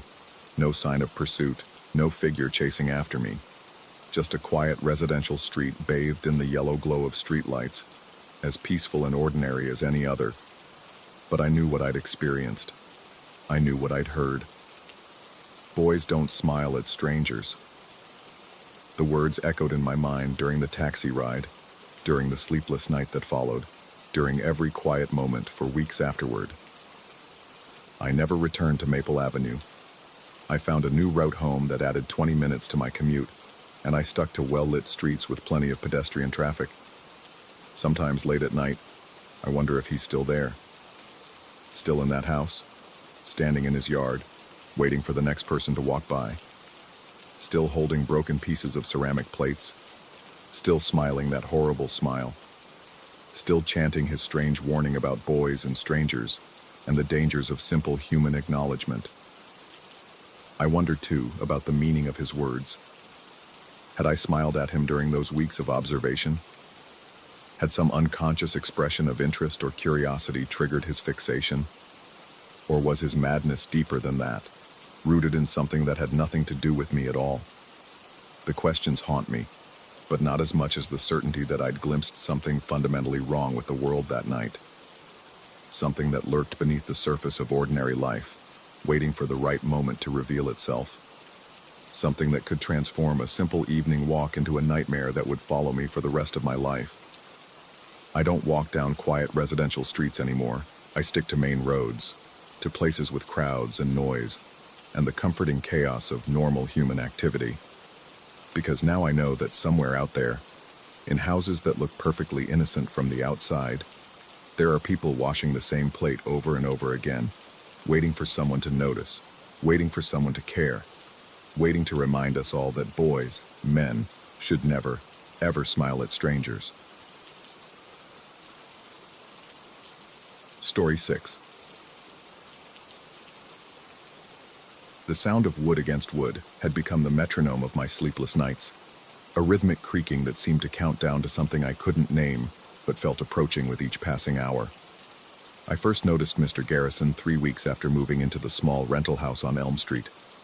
The neighborhood was quiet, the kind of place where retirees tended their gardens and young families walked their dogs at predictable hours. My bedroom window faced his backyard, and from my second-floor vantage point, I could see directly into his screened porch where he spent his evenings. At first, it seemed innocent enough. An elderly man in his rocking chair, probably enjoying the cool evening air. But as the days passed, I began to realize that his chair faced my window with an uncomfortable precision. Even in the darkness, I could make out his silhouette, motionless except for that steady rocking motion that continued well past midnight. The first time I noticed him watching, my pulse quickened in that instinctive way that signals danger before the mind catches up. I was changing for bed when I felt eyes on me. When I glanced toward his porch, there he was, a dark figure in that chair, and though I couldn't see his face in the shadows, I knew with certainty that he was looking directly at me. My hands trembled as I quickly pulled the curtains closed, my heart hammering against my ribs. Sleep became elusive. Every night, I'd lie in bed listening to that rhythmic creaking, knowing he was out there in the darkness, watching my window even through the drawn curtains. The sound seemed to penetrate the walls, echoing in my skull until I'd press my pillow over my head, desperate for silence. But even then, I could feel his presence like a weight pressing down on my chest. I started timing his vigil. He'd appear around sunset and remain until the early hours of morning, never varying his routine. The rocking never stopped, not for bathroom breaks, not for meals, not for anything. It was as if he'd become part of the chair itself, fused into an eternal state of observation. During the day, I'd catch glimpses of him through my kitchen window as he tended his garden. He moved normally then, an ordinary old man with stooped shoulders and thin white hair. But something about his movement seemed calculated, performed. He'd glance up at my house frequently, as if checking to see if I was watching him watch me. My throat felt constantly dry, and I found myself checking the locks on my doors multiple times each night. The sensation of being observed had seeped into every corner of my existence. Even during daylight hours, when logic told me he couldn't possibly see through my walls, I felt exposed, vulnerable. I considered approaching him, asking him directly about his nighttime routine, but something primal in my gut warned against it. There was something wrong about the whole situation, something that made my skin crawl whenever I thought about walking up to his front door and confronting him. The first stone appeared on a Tuesday night in late October. I was lying awake, as had become my custom, listening to the incessant creaking when I heard a sharp tap against my bedroom window. My entire body went rigid, every muscle tense with fight or flight response. The sound came again, tap, tap, tap, like fingers drumming against the glass. My mouth went dry as cotton. I forced myself to get up, my legs unsteady, and peer through a gap in the curtains. The porch was empty. The rocking chair sat motionless for the first time in weeks. At my feet, I found a smooth river stone, about the size of a golf ball. Scratched into its surface in crude, jagged letters were the words, "I see you." My hand shook so violently I nearly dropped the stone. The scratches looked fresh, made with something sharp and deliberate. I stood there in my darkened bedroom, holding this message from my watcher, and felt my reality shift slightly off its axis. I barely slept that night, jumping at every sound, convinced I could hear footsteps in my yard. Every shadow seemed to move. Every creak of the old house's settling felt like an intrusion. The second stone came 3 nights later. This time I was ready, having spent the intervening days in a state of hypervigilance that left me exhausted and jittery. When I heard the tap against the window, I was already dressed and waiting. I rushed to look outside, but again, the porch was empty. The message on this stone read, "Watching you sleep." My stomach lurched. The idea that he could see me sleeping, vulnerable and unaware, made bile rise in my throat. I installed blackout curtains the next day, heavy fabric that blocked every trace of light. But the stones kept coming.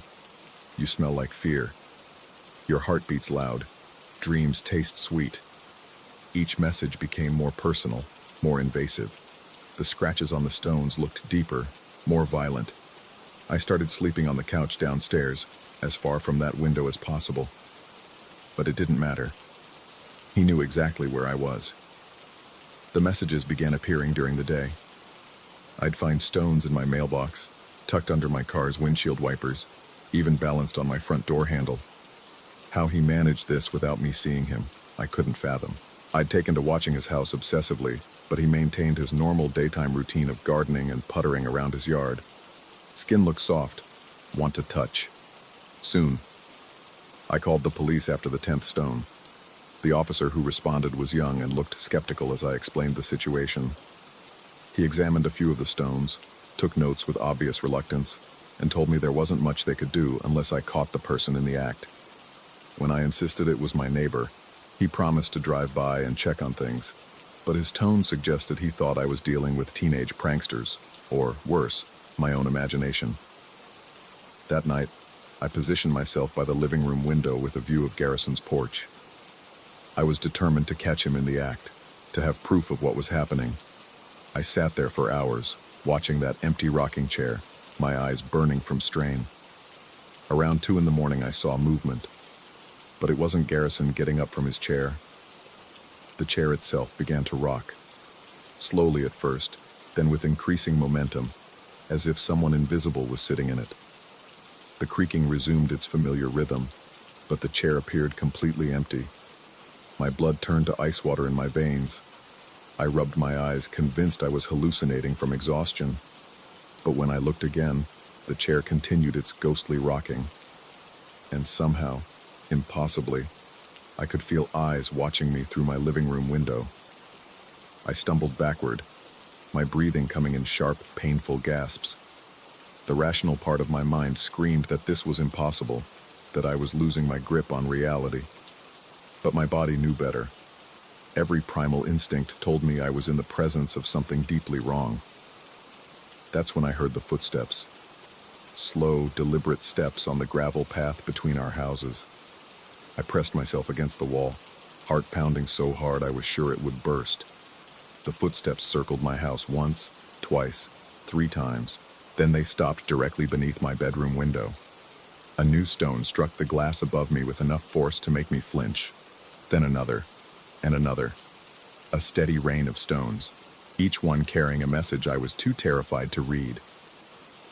I spent the rest of the night huddled in my bathroom, the only room in the house without exterior windows.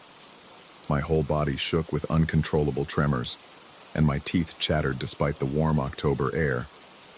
By morning, 17 stones were scattered across my bedroom floor. The messages had changed.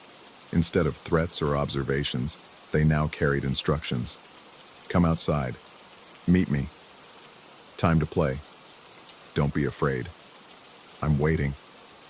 I packed a bag that morning and checked into a motel across town. But distance brought no relief. The stones found me there too. The desk clerk looked puzzled when I asked him about them, claiming no one had been to my room. Yet there they were on my nightstand when I returned from dinner. Can't run. I follow. Always watching. I drove back to my house the next morning, defeated and desperate. I needed to end this, whatever it was. The alternative was losing my mind completely. I'd stopped eating, stopped sleeping properly. My hands shook constantly, and I jumped at every shadow. Garrison's house looked normal in the daylight. His garden was well tended, his windows clean, his porch swept. I forced myself to walk up to his front door, my legs weak with terror but my resolve firm. I needed answers. I knocked and waited. No response. I knocked again, harder this time, and called out his name. Still nothing. I tried the door handle and found it unlocked. The house smelled of decay and old newspapers. Dust particles danced in the afternoon sunlight streaming through dirty windows. I called out again, my voice echoing in the empty rooms. No one answered. I found him in the back bedroom, in a hospital bed that hadn't been there when I'd observed the house from outside. Garrison lay motionless under a thin white sheet, his skin gray and waxy. Tubes ran from his nose and mouth to machines that had long since stopped humming. According to the medical chart at the foot of his bed, he'd been in a vegetative state for 6 months. My legs gave out. I sank into the chair beside his bed, my mind reeling. If Garrison had been catatonic for 6 months, then who had been sitting in that rocking chair? Who had been throwing stones with those disturbing messages? That's when I noticed the stones. They covered every surface in the room, the nightstand, the dresser, the windowsill, even scattered across the floor. Hundreds of them, each one scratched with the same jagged handwriting I'd come to dread. But these messages were different. Help me. Trapped. Can't wake up. So cold. Please. The room suddenly felt frigid, and I could see my breath misting in the air. The machines beside Garrison's bed flickered to life for a moment, displaying vital signs before going dark again. His eyes opened. They fixed on me with desperate intensity, and his mouth moved silently, forming words I couldn't hear but somehow understood. He was trying to tell me something, to warn me about something. The stones around the room began to vibrate, creating a low humming sound that seemed to come from inside my head. Then I understood. Garrison wasn't throwing the stones. Something else was. Something that had been feeding off his catatonic state, using his helpless body as an anchor to this world. And now it had noticed me noticing it. The temperature in the room plummeted further. The stones began to move on their own, sliding across surfaces and gathering in the center of the room. They arranged themselves into patterns, forming letters, spelling out a message that made my blood freeze. Your turn now. I ran. I ran faster than I'd ever run in my life, bursting through the front door and not stopping until I reached my car. But as I fumbled with my keys, I could feel it following me, that presence that had been masquerading as my neighbor's attention. The stones started again that night, but now I understood their true nature. They weren't threats from a perverted old man. They were cries for help from someone trapped in a nightmare, and warnings about something ancient and hungry that had found a new target. I left town the next morning and never returned. But sometimes, in hotels and apartments hundreds of miles away, I still find stones on my windowsill. The messages have changed again. Still watching. Getting closer. Found you. And sometimes, in the darkest hours before dawn, I can hear the distant sound of a rocking chair creaking with patient, eternal rhythm as something waits for me to finally stop running and come home.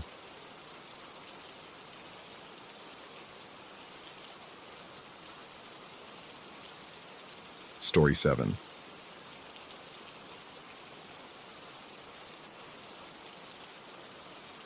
The red light blinked once in the darkness above my washing machine, and I knew my life would never feel safe again.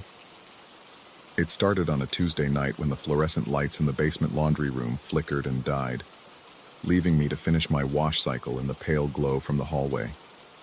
The building superintendent had promised to fix them weeks ago, but like everything else in this rundown complex, promises meant nothing. I was fumbling with my phone's flashlight, trying to transfer wet clothes to the dryer, when something caught my eye in the corner where the ceiling met the wall. A small rectangular device no bigger than a deck of cards sat perched on the exposed beam directly above my usual machine. A tiny red LED pulsed rhythmically in the gloom, casting an eerie crimson glow across the concrete walls. My hands froze mid-motion, a soaked t-shirt dripping steadily onto my shoes.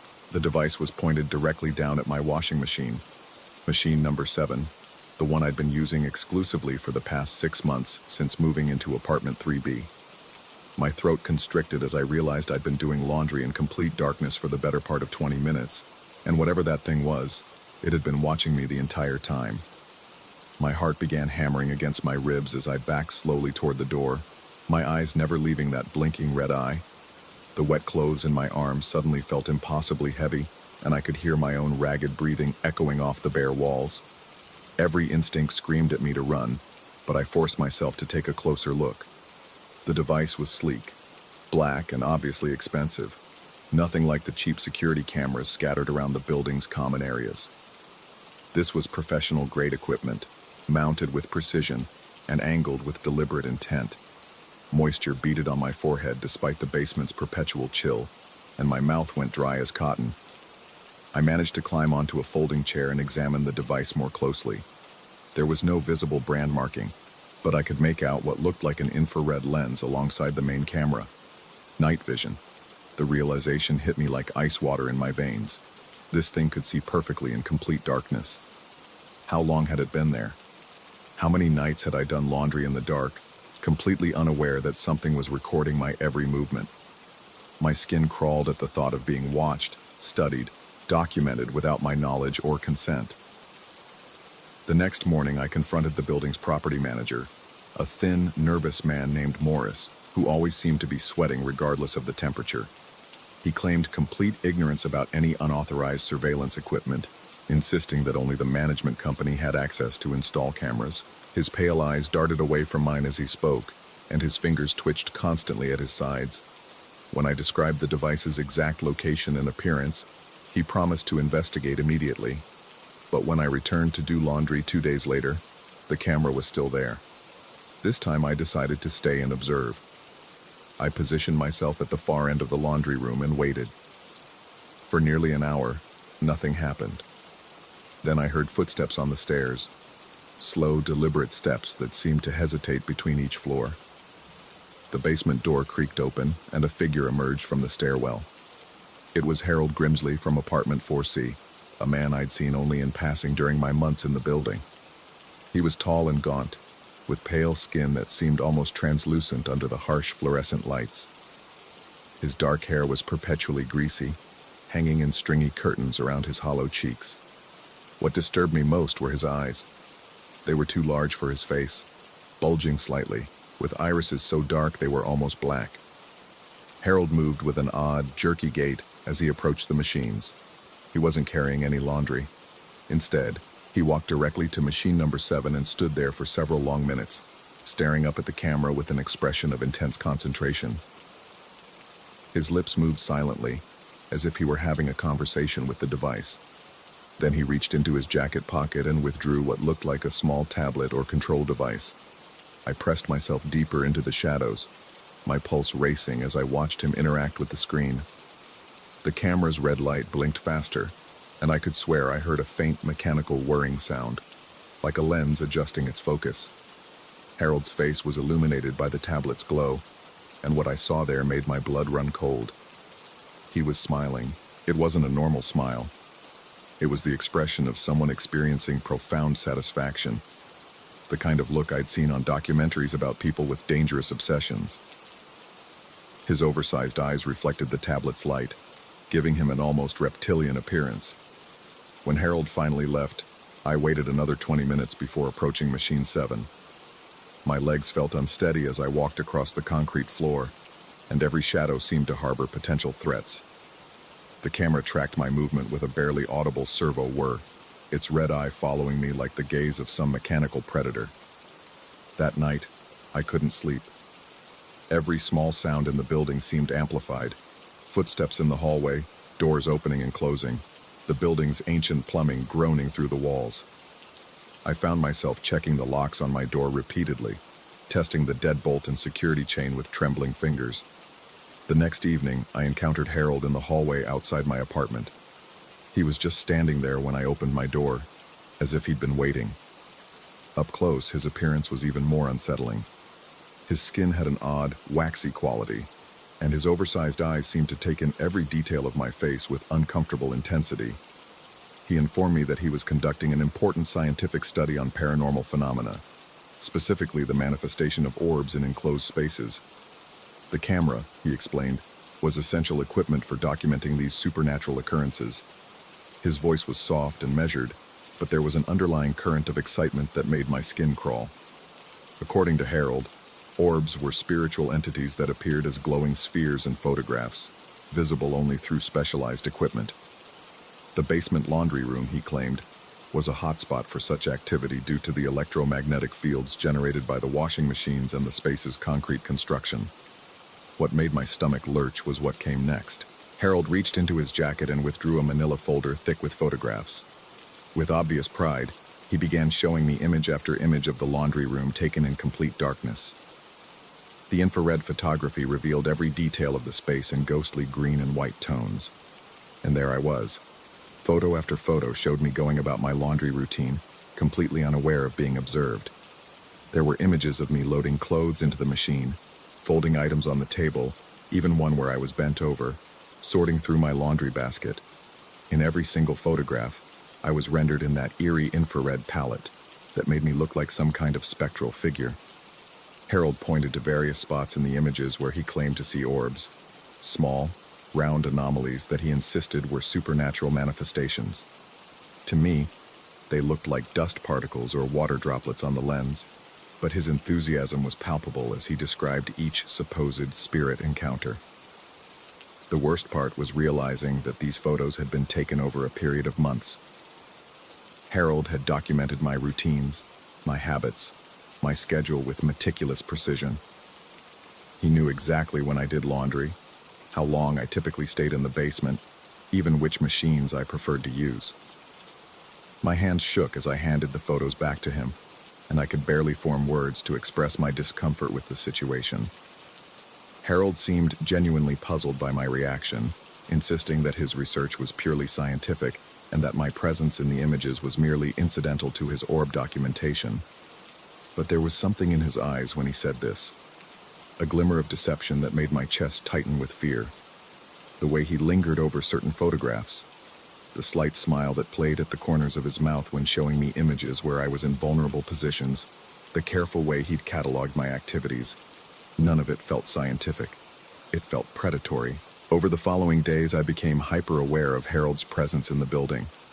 I started noticing things I'd previously overlooked, how he always seemed to be coming or going whenever I left my apartment, the way he lingered in the lobby when I checked my mail, the soft sound of his door opening whenever I walked past his floor.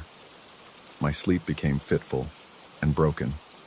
I'd wake in the middle of the night with the absolute certainty that someone was watching my apartment, standing in the hallway just outside my door. The feeling was so strong that I'd creep to the peephole and peer out into the dimly lit corridor, expecting to see Harold's pale face staring back at me. During the day, paranoia crept into every aspect of my life. I found myself checking over my shoulder constantly, scanning windows and doorways for signs of surveillance. The knowledge that Harold had been documenting my activities without my consent made me question what else might be watching me, what other invisible eyes might be tracking my movements.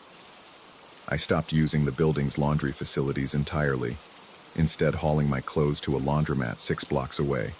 But even there, I felt exposed and vulnerable. Every person who entered seemed suspicious. Every security camera felt like a potential threat.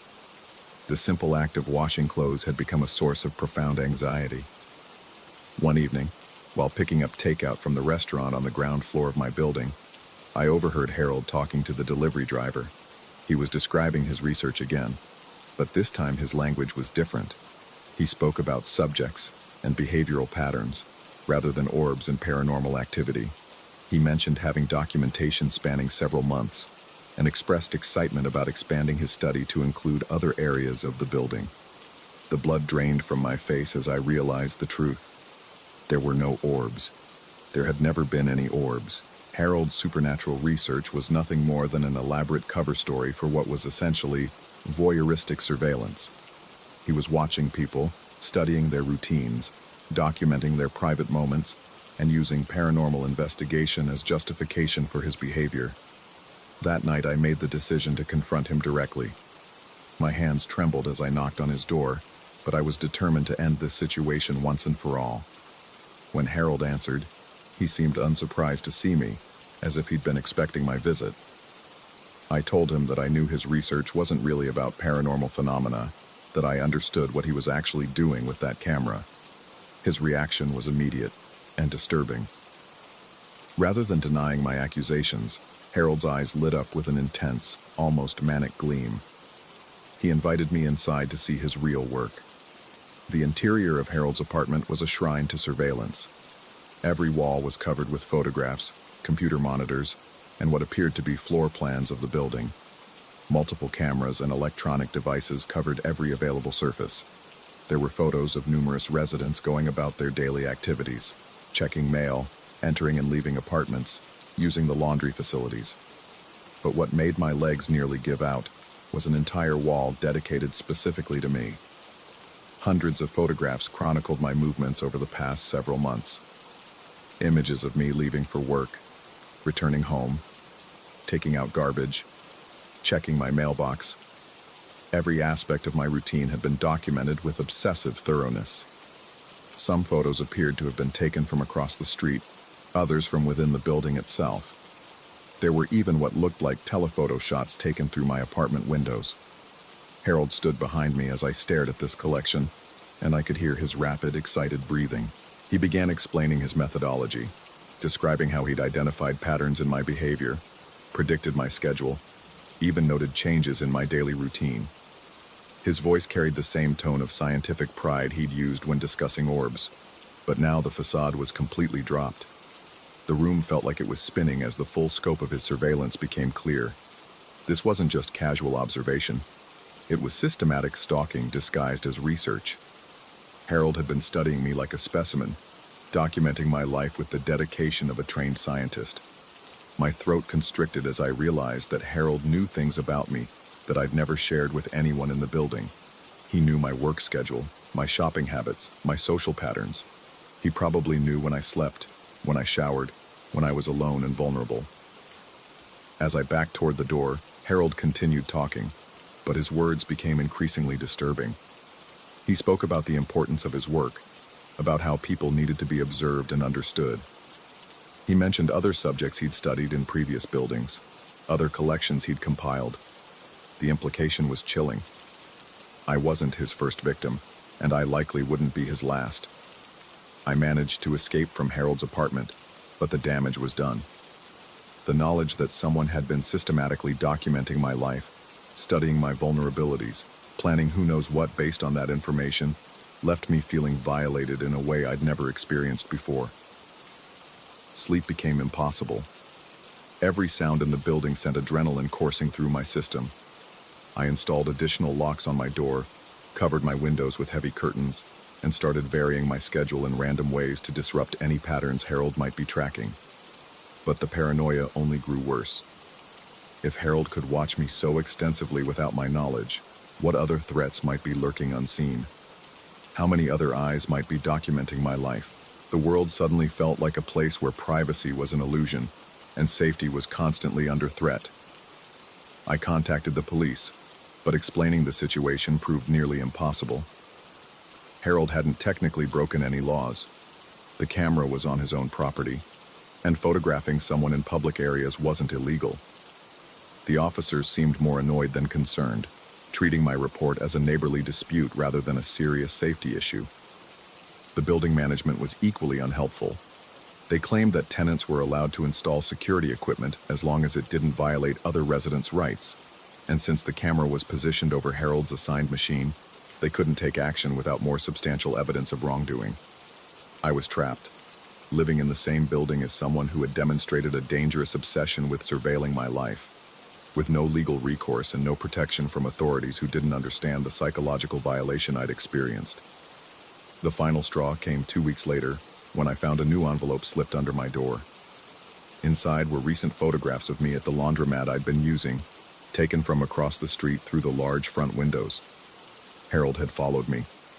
His surveillance had expanded beyond the building, extending into the wider world. That night, I packed everything I could fit into my car and left the building permanently. I broke my lease, forfeited my security deposit, and moved across the city to a place where Harold couldn't find me. It was the only way I could regain any sense of safety. But even now, months later, I still check every corner for hidden cameras. I still scan crowds for familiar faces. I still wake up in the middle of the night with the absolute certainty that someone is watching me, documenting my movements, studying my patterns.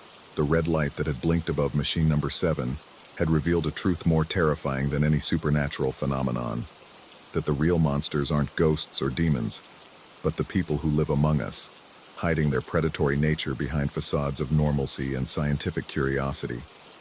And somewhere out there, Harold is probably setting up another camera, watching another unsuspecting victim, adding new photographs to another wall of obsession. The orb watcher is still watching, still hunting for new subjects to study and document. The red light never really stops blinking. It just finds new places to hide.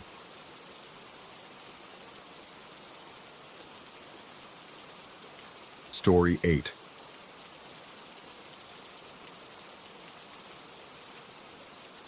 The metallic stench hit me first. Copper pennies dissolved in ammonia, sharp enough to make my sinuses burn. I'd been living in this cramped apartment for 3 months, and nothing had ever smelled like that before. I found the source when I went to grab my work boots from beside the front door. A thin film of green slime coated the worn leather, glistening under the harsh fluorescent light like wet algae. My stomach lurched as I bent closer. The substance wasn't just sitting on the surface. It seemed to be growing from within the leather itself, seeping through invisible pores. My hands trembled as I reached for the boots, then jerked back.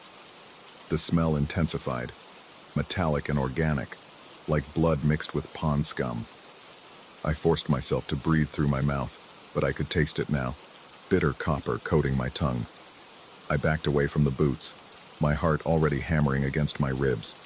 That's when I noticed my bicycle propped against the far wall. The same green film covered the handlebars and seat, dripping slowly onto the linoleum floor in thick drops that made soft plopping sounds in the silence. My throat constricted. I spun around, scanning the small living space with growing panic. There, my reading chair, the old recliner I'd inherited from my grandfather.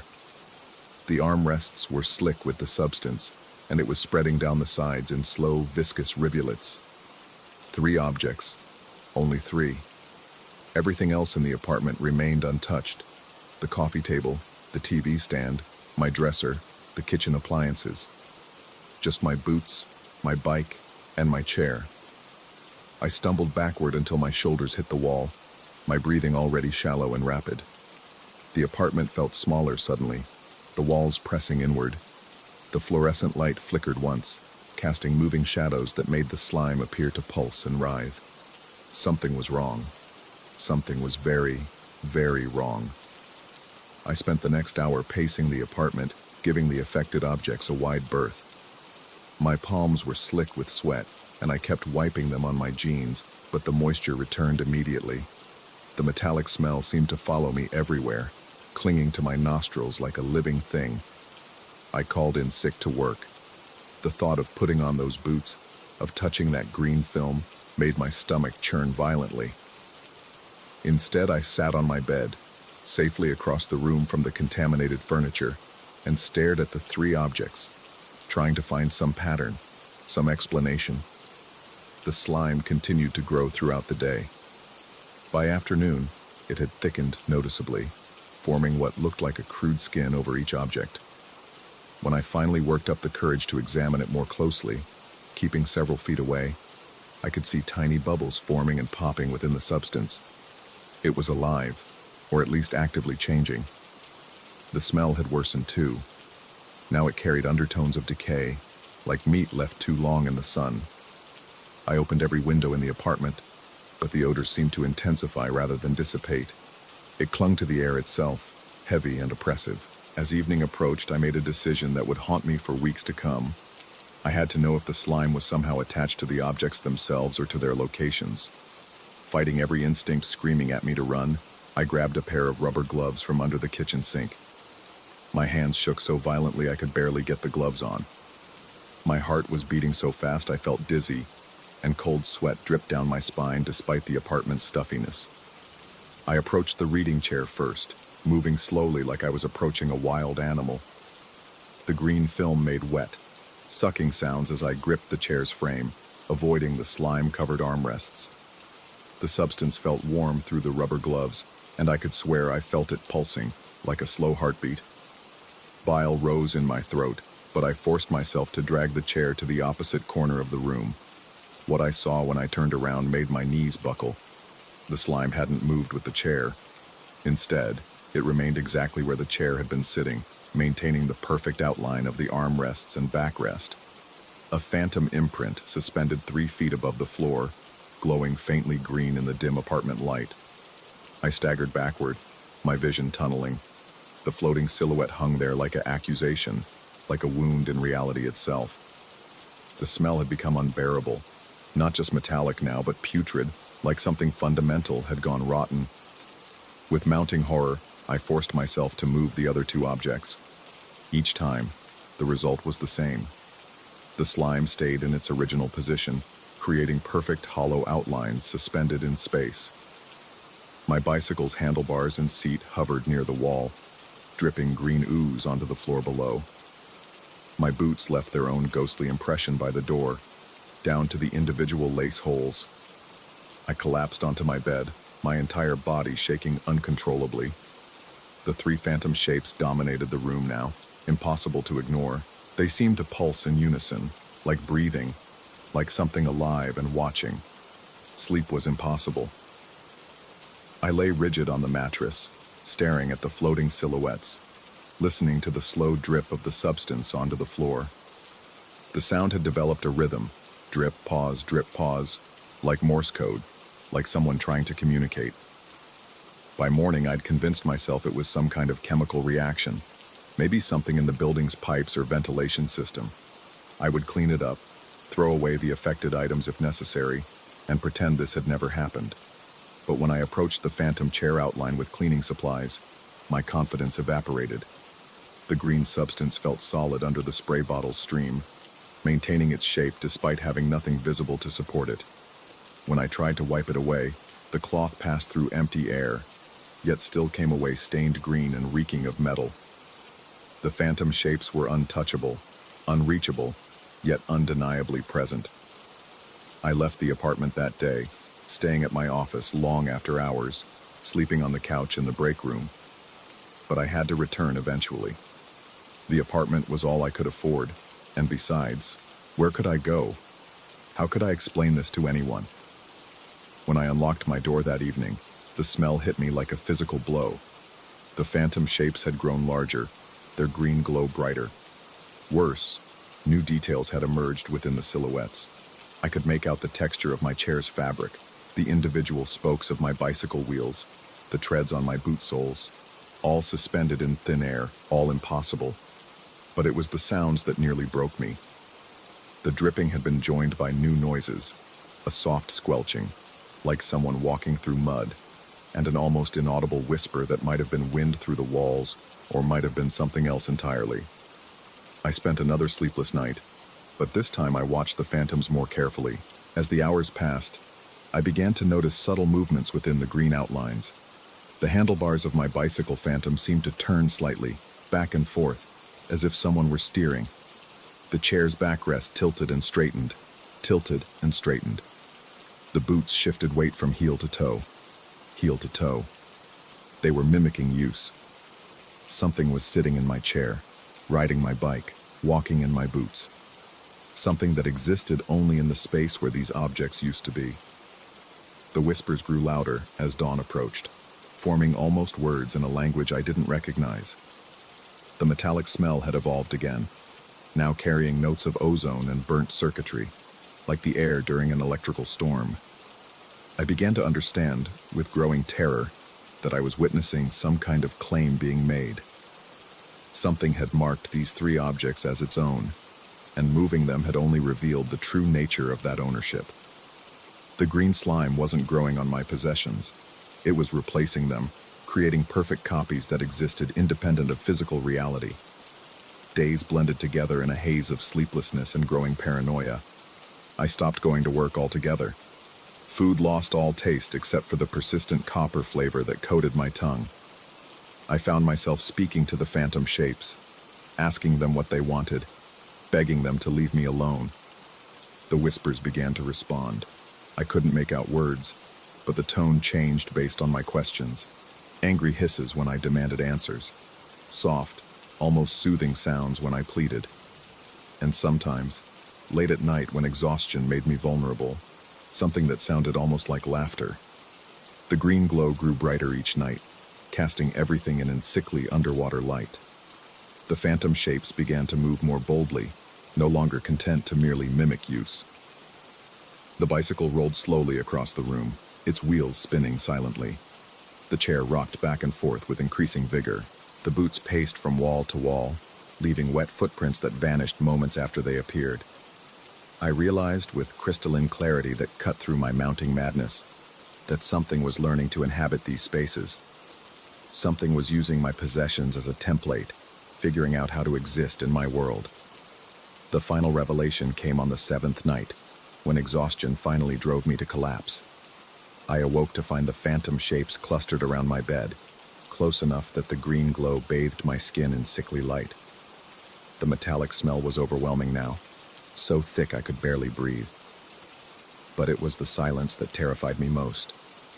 No more dripping, no more whispers. Just the oppressive presence of three impossible things watching me with eyeless attention. I understood then that this had never been about my possessions. The boots, the bike, the chair, they were just the beginning. Something was mapping my life, learning my routines, studying the spaces I inhabited most. And now that it had finished its research, it was ready to expand. I left that night with nothing but the clothes on my back, abandoning the apartment and everything in it.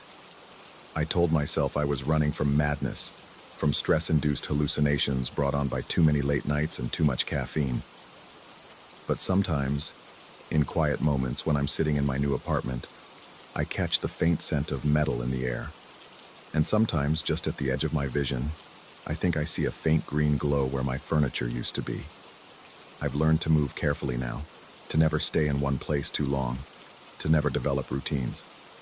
Because I know with bone-deep certainty that somewhere in an empty apartment across town, three phantom shapes are still glowing in the dark, still learning, still waiting.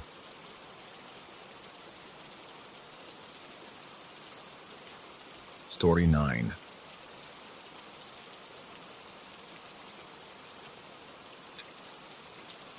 The fluorescent bulb above the bathroom mirror flickered with the dying gasps of something that should have been replaced weeks ago. Each intermittent flash cast grotesque shadows that danced across the cracked tiles, transforming familiar shapes into leering faces that vanished the moment I tried to focus on them. The smell of mildew hung thick in the air, mixed with something else, something metallic and wrong that made my stomach clench with an inexplicable dread. I'd been avoiding this room for 3 days. The house had been mine for barely a month, inherited from a great aunt I'd met only twice in my life. Martha Kellaway had been what my family politely called eccentric, though the neighbors used harsher words when they thought no one was listening. She'd lived alone for 47 years in this Victorian monstrosity, speaking only to the grocery delivery boy and the priest who came monthly to take her confession. When the lawyer handed me the keys, he'd mentioned that she'd died peacefully in her sleep, but something in his eyes suggested there were details he wasn't sharing. Now, standing in the doorway of her bathroom at 3 in the morning, I wondered what those details might have been. My bladder ached with the pressure that had finally driven me from my bed, despite every instinct screaming at me to hold it until morning. The main floor powder room had been my refuge since moving in, but tonight its toilet had chosen to back up, leaving me with no choice but to venture upstairs to this place that made my skin crawl. The floorboards creaked beneath my bare feet as I stepped inside, each sound seeming to echo far longer than it should in such a small space. The bathroom was cramped and outdated, with a clawfoot tub that dominated one wall and a toilet squeezed into the corner beside an old-fashioned wash basin. Everything was painted in shades of sickly green that reminded me of hospital walls, though time and moisture had turned patches into something that looked disturbingly like dried blood. I approached the toilet with the reluctance of a man walking to his execution. The seat was up, revealing a bowl filled with water so dark it looked black in the uncertain light. As I lifted the lid to relieve myself, the fluorescent bulb chose that moment to die completely, plunging the room into absolute darkness. My heart hammered against my ribs like a caged animal trying to escape. The darkness was total, oppressive, pressing against my eyeballs until I saw spots of color that weren't there. I fumbled for the light switch, my trembling fingers slapping uselessly against the wall until I found it. I flicked it up and down repeatedly, but nothing happened. That's when I heard the first sound. A wet, sliding noise came from behind the toilet, like something smooth and muscular dragging itself across the tile floor. My breath caught in my throat, and I pressed myself against the wall, my hands spread flat against the cold plaster. The sound continued, accompanied by a soft scratching that reminded me of claws on linoleum. I told myself it was just a rat. Old houses had rats. It was perfectly normal, even if the scratching sounded too deliberate, too rhythmic, like something tapping out a message in a code I didn't want to understand. My eyes began to adjust to the darkness, and I could make out vague shapes in the gloom. The toilet stood like a pale monument in the corner, and behind it, in the narrow space between the porcelain and the wall, something darker than the surrounding shadows seemed to writhe and pulse. The water tank above the toilet began to bubble, not the gentle gurgling of settling pipes, but an aggressive boiling sound, as if the water inside had suddenly reached a rolling boil. Steam began to rise from the tank, visible even in the darkness as wispy tendrils that caught what little light filtered in from the hallway. The bubbling grew louder, more violent, and the metal sides of the tank began to vibrate with a rhythmic thrumming that seemed to match the frantic beating of my heart. I wanted to run. Every fiber of my being screamed at me to turn and sprint back to my bedroom, to slam the door and barricade myself inside until morning. But my legs felt like they were made of lead, and my feet seemed rooted to the floor. I could only stand there, pressed against the wall, watching as something impossible unfolded before me. A flash of red caught my eye in the space behind the toilet. Not the dull red of rust or old blood, but a vibrant crimson that seemed to glow with its own inner light. It moved with a sinuous, undulating motion, disappearing and reappearing like a snake weaving through tall grass. As I stared, transfixed with horror, I realized what I was seeing. It was a tail, long and muscular, covered in what looked like wet scales that reflected the dim light from the hallway. It was easily as thick as my forearm and seemed to stretch back into the shadows farther than the cramped space should have allowed. The tip was pointed and barbed, flexing and curling with a malevolent intelligence that made my bladder release involuntarily, soaking my pajama pants with warm urine. The shame of wetting myself like a frightened child was overwhelmed by the primitive terror that flooded my system. Adrenaline surged through my veins, making my hands shake and my vision blur. My mouth went dry as sandpaper, and I could taste copper on my tongue. The room seemed to tilt and spin around me, and I had to grip the doorframe to keep from falling. The red tail continued its hypnotic dance, weaving in and out of the shadows with an almost playful malice. Whatever creature it belonged to remained hidden in the impossible darkness behind the toilet, but I could sense its presence like a weight pressing down on my chest. The air grew thick and hard to breathe, filled with an oppressive humidity that made my clothes stick to my skin. Then the door began to move. Slowly, with a grinding creak that set my teeth on edge, the bathroom door swung toward the frame. The hinges protested with each inch, producing a sound like fingernails dragging across a chalkboard. I watched in paralyzed horror as my only exit began to close, the rectangle of hallway light growing narrower and narrower. I tried to move, to lunge forward and grab the door before it could shut completely, but my body refused to obey. My muscles were locked in place by terror so complete it was like being encased in concrete. All I could do was watch as the door continued its inexorable journey toward the frame, accompanied by that hellish shrieking of metal on metal. The water in the toilet tank was bubbling so violently now that the entire fixture shook with each eruption. The sound was deafening in the small space, a rolling thunder that seemed to come from the bowels of the earth itself. Steam poured from the tank in great billowing clouds, filling the room with a fog that reeked of sulfur and decay. Through the mist, I caught glimpses of the red tail as it grew more agitated, lashing back and forth with increasing violence. Whatever was attached to it was getting angry, and I had the terrible feeling that my presence had awakened something that had been sleeping peacefully until I'd disturbed its rest. The door was almost closed now, leaving only a thin sliver of light from the hallway. In desperation, I found my voice, though what came out was barely a whisper. "Please," I croaked, my throat raw and burning. "I'll do anything." The door stopped moving. The bubbling water fell silent. The red tail froze in mid-writhe, its barbed tip pointing directly at me like an accusing finger. In the sudden quiet, I could hear my own heartbeat thundering in my ears and the rasp of my labored breathing. Sweat poured down my face and back, despite the chill that had settled over the room. The silence stretched on for what felt like hours, though it could only have been seconds. Then, from the shadows behind the toilet, came a voice. It wasn't a voice in any conventional sense. It was more like thoughts being pressed directly into my brain, bypassing my ears entirely. The words formed themselves in my mind with a clarity that was somehow more terrifying than if I'd heard them spoken aloud. The voice told me what it wanted. A simple thing, really. A promise. A commitment to perform a small ritual each night before sleep, one that would acknowledge its presence and show proper respect for the ancient compact that had been made in this house long before I was born. My great-aunt had understood the terms. She'd honored them faithfully for nearly 5 decades, and in return, she'd been allowed to live in peace. The thing behind the toilet had been patient with my ignorance, but patience had its limits. It was time for me to take up the burden that came with inheriting this house. All I had to do was promise to pray before sleeping, not to any god I might have worshipped, but to the entity that dwelt in the spaces between the walls, in the shadows beneath the stairs, in the darkness behind the toilet where human eyes were not meant to look.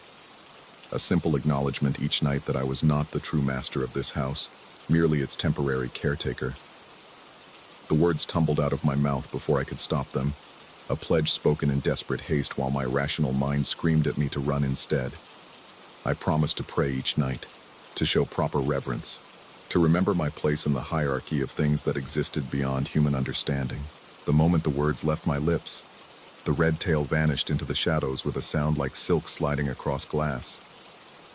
The water in the toilet tank settled into silence, and the oppressive weight in the air lifted just enough for me to draw a full breath. The door swung open with a gentle creak, revealing the blessed light of the hallway beyond. I stumbled out of the bathroom on unsteady legs, my clothes soaked with sweat and urine, my mind reeling from what I'd experienced. Part of me wanted to believe it had all been a hallucination brought on by stress and the unfamiliarity of a new home.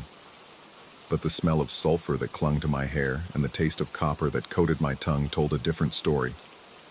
That was 6 months ago. True to my word, I pray each night before bed, not to the God of my childhood, but to the thing that watches from the shadows. I've learned its preferences over time. It likes the prayers spoken in Latin, though I don't know why.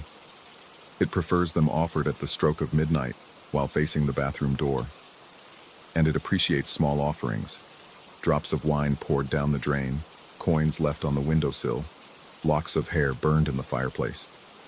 In return, it leaves me alone during the day. I can live my life, work my job, maintain the fiction that I'm a normal man living in a normal house. But at night, when the sun disappears and the shadows grow long, I remember the truth of what shares this space with me. The house has been in my family for 3 generations now, passed down through a line of caretakers who understood their true role. My great-aunt left behind journals, hidden in a secret compartment behind the kitchen pantry, that detail the history of the compact. She'd written about her predecessor, my great-great-uncle William, who'd made the original agreement in 1923 after a series of unexplained accidents had driven away 3 previous owners. The entity, she never named it, referring to it only as the resident, had been in the house far longer than any human occupant. William had been the first to successfully negotiate terms that allowed for coexistence rather than conquest. The arrangement had worked well for a century, with each caretaker passing the responsibility to the next generation, along with the deed to the property.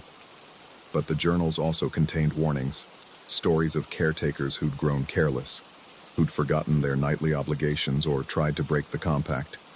The consequences were never fatal.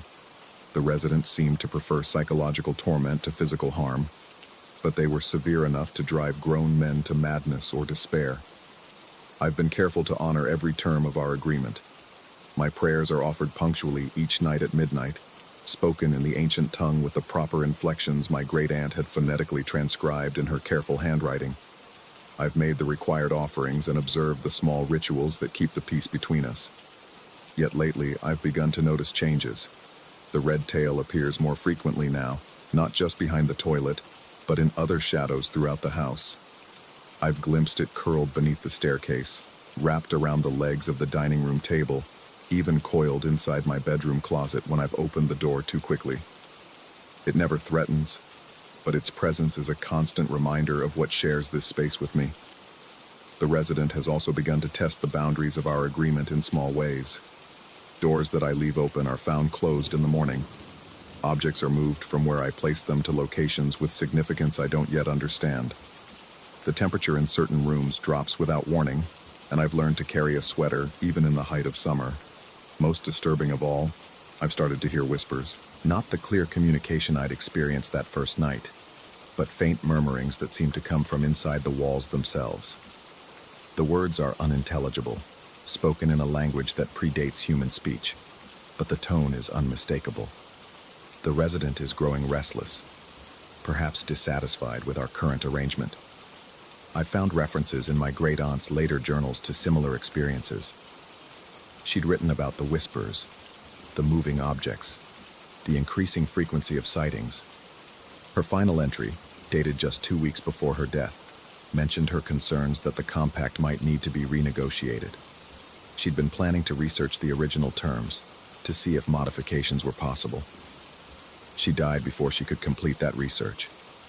Now, as I sit in the living room at 11:45 in the evening, waiting for midnight to approach so I can offer my nightly prayer, I find myself wondering if her death had truly been as peaceful as the lawyer claimed. The resident had never killed a caretaker before, but that didn't mean it was incapable of doing so. The red tail slides across the hallway behind me, and I don't turn to look. I've learned that acknowledging its presence outside of the prescribed rituals only encourages more frequent appearances. Instead, I focus on the grandfather clock in the corner, watching as its hands creep inexorably toward the appointed hour. In 15 minutes, I'll climb the stairs to the bathroom. I'll stand before the mirror with its cracked surface and speak the ancient words that my great-aunt taught me through her carefully preserved notes. I'll make my offering of wine and hair, and whatever small tribute the resident seems to require, and then I'll return to my bed, to sleep fitfully until morning brings the temporary illusion of normalcy. But tonight feels different. The whispers have been louder, more insistent. The tale has appeared a dozen times since sunset, each sighting lasting longer than the last. The air itself seems charged with anticipation, as if something significant is about to occur. As the clock strikes midnight, I make my way upstairs with the slow steps of a condemned man walking to his execution. The bathroom door stands open, waiting for me, and I can see the red tail already writhing in the shadows behind the toilet. I begin to speak the words of my nightly prayer, but this time, the resident interrupts me before I can finish. The voice fills my mind with new terms, new requirements, an evolution of our compact that will demand much more than simple prayers and small offerings. And as I listen to what it wants from me now, I finally understand why my great-aunt had looked so tired in her final photographs, why her handwriting had grown increasingly shaky in her last journal entries. The compact was never meant to be permanent. It was only a temporary arrangement, a way to postpone the inevitable. And now, after a century of human caretakers, the resident is ready to reclaim what was always rightfully its own. I have a choice to make. Accept the new terms and become something more than human, or refuse and face consequences that will make my great-aunt's peaceful death seem like a mercy. The red tail coils around my ankle like a shackle, and I give my answer.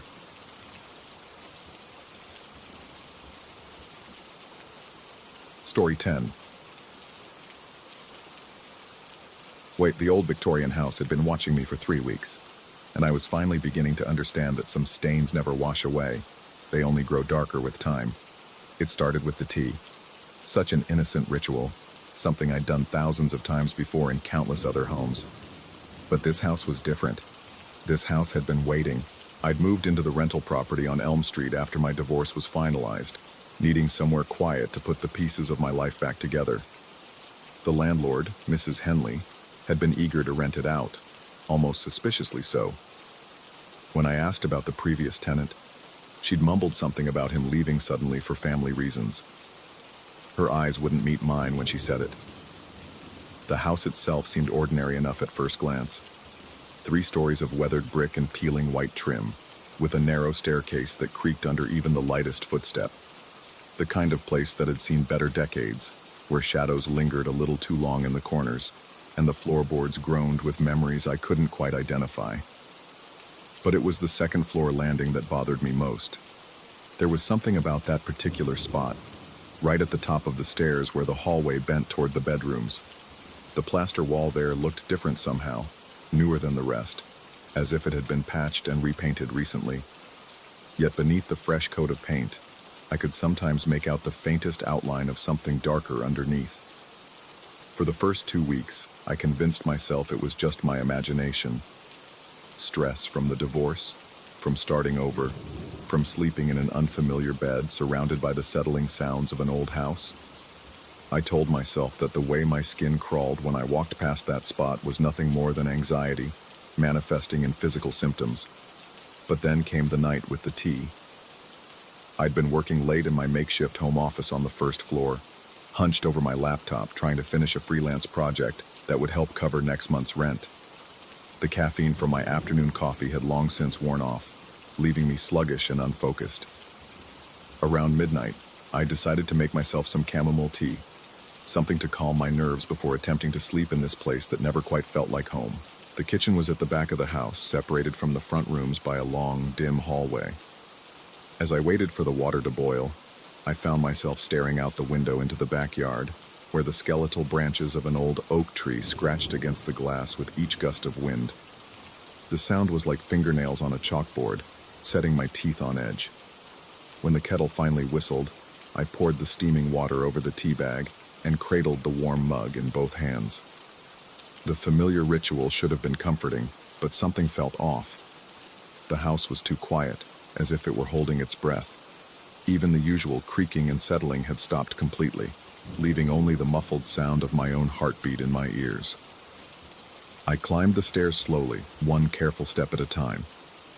The mug was fuller than usual, and I didn't want to spill the hot liquid on the worn carpet runner.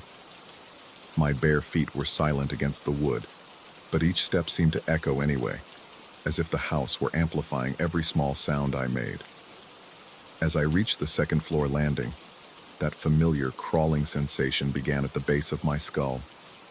The fine hairs on my arms stood up, and my grip tightened involuntarily around the mug's handle. The air felt thicker here, charged with an energy I couldn't name but definitely didn't want to examine too closely.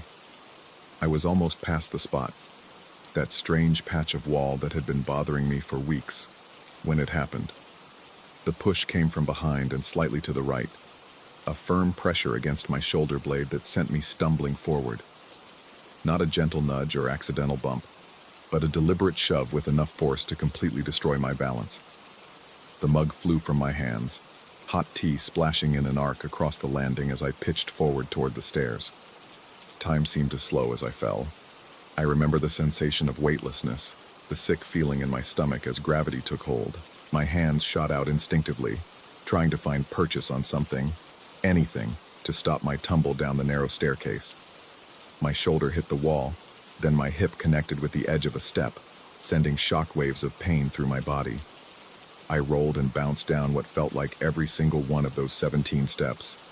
My body a collection of sharp angles and vulnerable joints colliding with unforgiving wood. By the time I came to rest at the bottom, sprawled on the first floor landing like a broken marionette, my entire body was singing with pain. For several minutes, I just lay there, taking inventory. My left wrist throbbed, possibly sprained. My right shoulder felt like it had been hit with a baseball bat. There would be bruises covering most of my torso by morning, but nothing seemed broken. Nothing that wouldn't heal with time and ibuprofen. The rational part of my mind immediately began searching for explanations. I'd been tired, distracted by work stress. My feet had been bare, making it easy to slip on the smooth wood. The mug had been fuller than usual, throwing off my balance. Maybe I'd caught my toe on the carpet runner, or misjudged the distance to the next step. But even as I ran through these perfectly reasonable possibilities, my heart was hammering against my ribs with a rhythm that had nothing to do with the physical trauma of the fall. Because I knew, with the same certainty that I knew my own name, that something had pushed me. I had felt it, a distinct pressure against my shoulder, applied with intention and force. I managed to pull myself to my feet, wincing as my bruised muscles protested.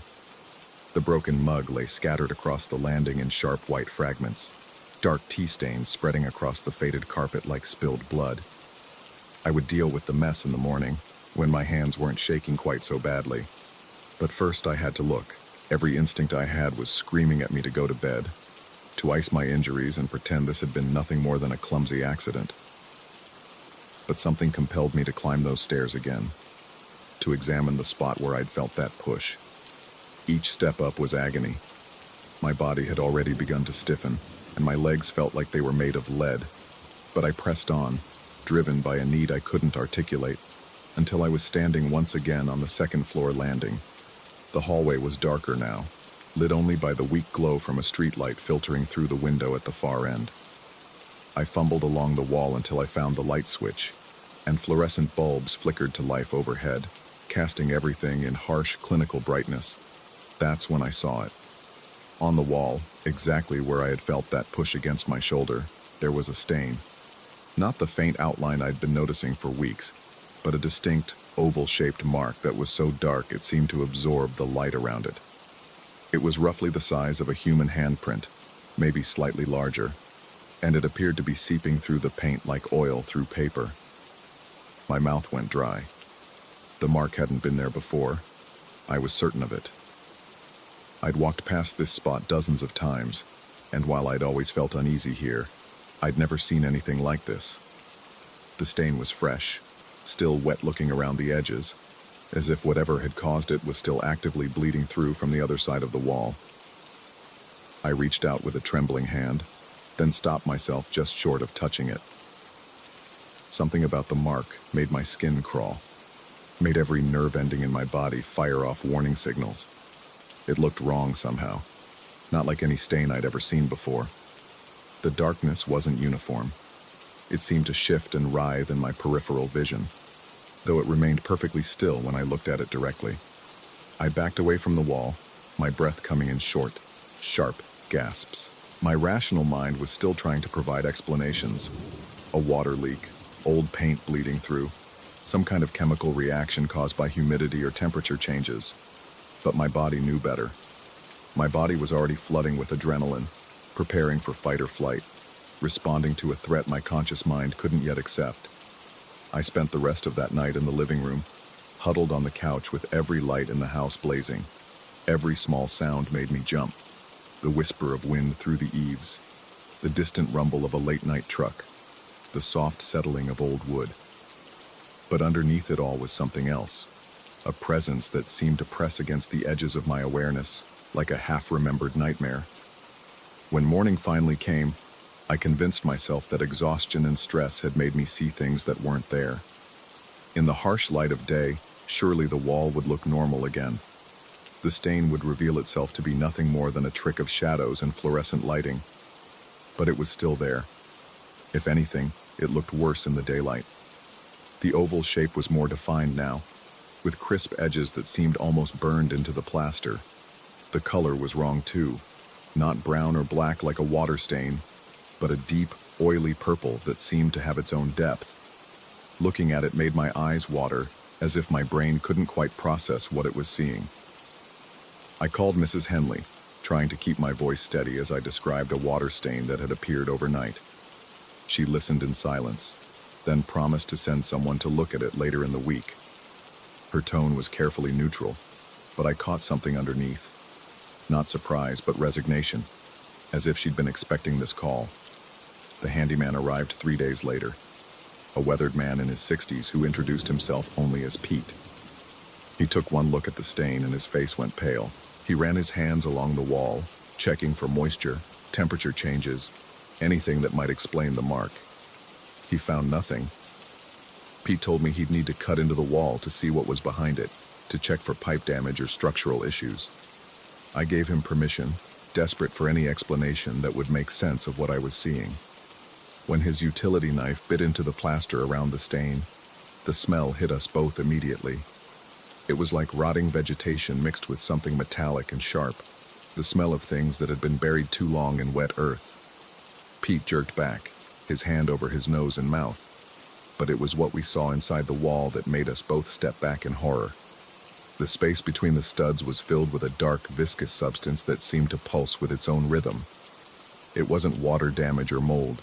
It was something organic, something that moved with purpose. As we watched, frozen in shock, the substance began to seep through the opening Pete had made, oozing down the wall in thick, dark rivulets. Pete was already packing up his tools, his hands shaking as he threw everything into his toolbox. He mumbled something about calling Mrs. Henley, about needing to contact someone else, someone who dealt with this kind of thing. He wouldn't meet my eyes as he left, and I noticed he made the sign of the cross as he hurried down the front steps. I was alone with it now. This thing that lived in my walls, that had pushed me down the stairs and left its mark for me to find. The stain was growing larger by the hour, spreading across the white paint like an infection. And sometimes, when the house was very quiet, I could swear I heard it breathing. Mrs. Henley never returned my calls after that. Pete never came back to finish the job. I tried covering the hole with plastic sheeting, but whatever was behind the wall ate through it within hours. I tried painting over the stain, but the darkness bled through every coat like it was feeding on the paint itself. That was 2 weeks ago. Now, as I sit here in the living room with my bags packed and my car keys in my hand, I can hear it moving up there. Not just behind the wall anymore, but in the wall, through the wall, becoming part of the very structure of the house. The stain has spread to cover most of the landing now, and tendrils of that impossible darkness are creeping down the hallway toward the bedrooms. I understand now why the previous tenant left so suddenly. I understand why Mrs. Henley was so eager to rent the place out, why she wouldn't meet my eyes when I asked about the history of the house. This thing, whatever it is, doesn't just live here, it feeds here. It feeds on the people who are unlucky enough to call this place home. But I'm leaving now, before it can feed on me. The moving truck will be here in an hour to collect my belongings. I'll forfeit my security deposit, break my lease, do whatever it takes to get out of this place. Because I know, with the same certainty that I knew someone had pushed me down those stairs, that if I stay much longer, I'll become part of whatever darkness lives behind these walls. As I write this, I can see the stain beginning to appear on the ceiling above me, seeping through from the floor above like spilled ink. It knows I'm leaving. It knows I've figured out what it is. And it's reaching for me with tendrils of darkness that smell like graves and taste like despair. The truck should be here any minute now. I hope I can hold out that long.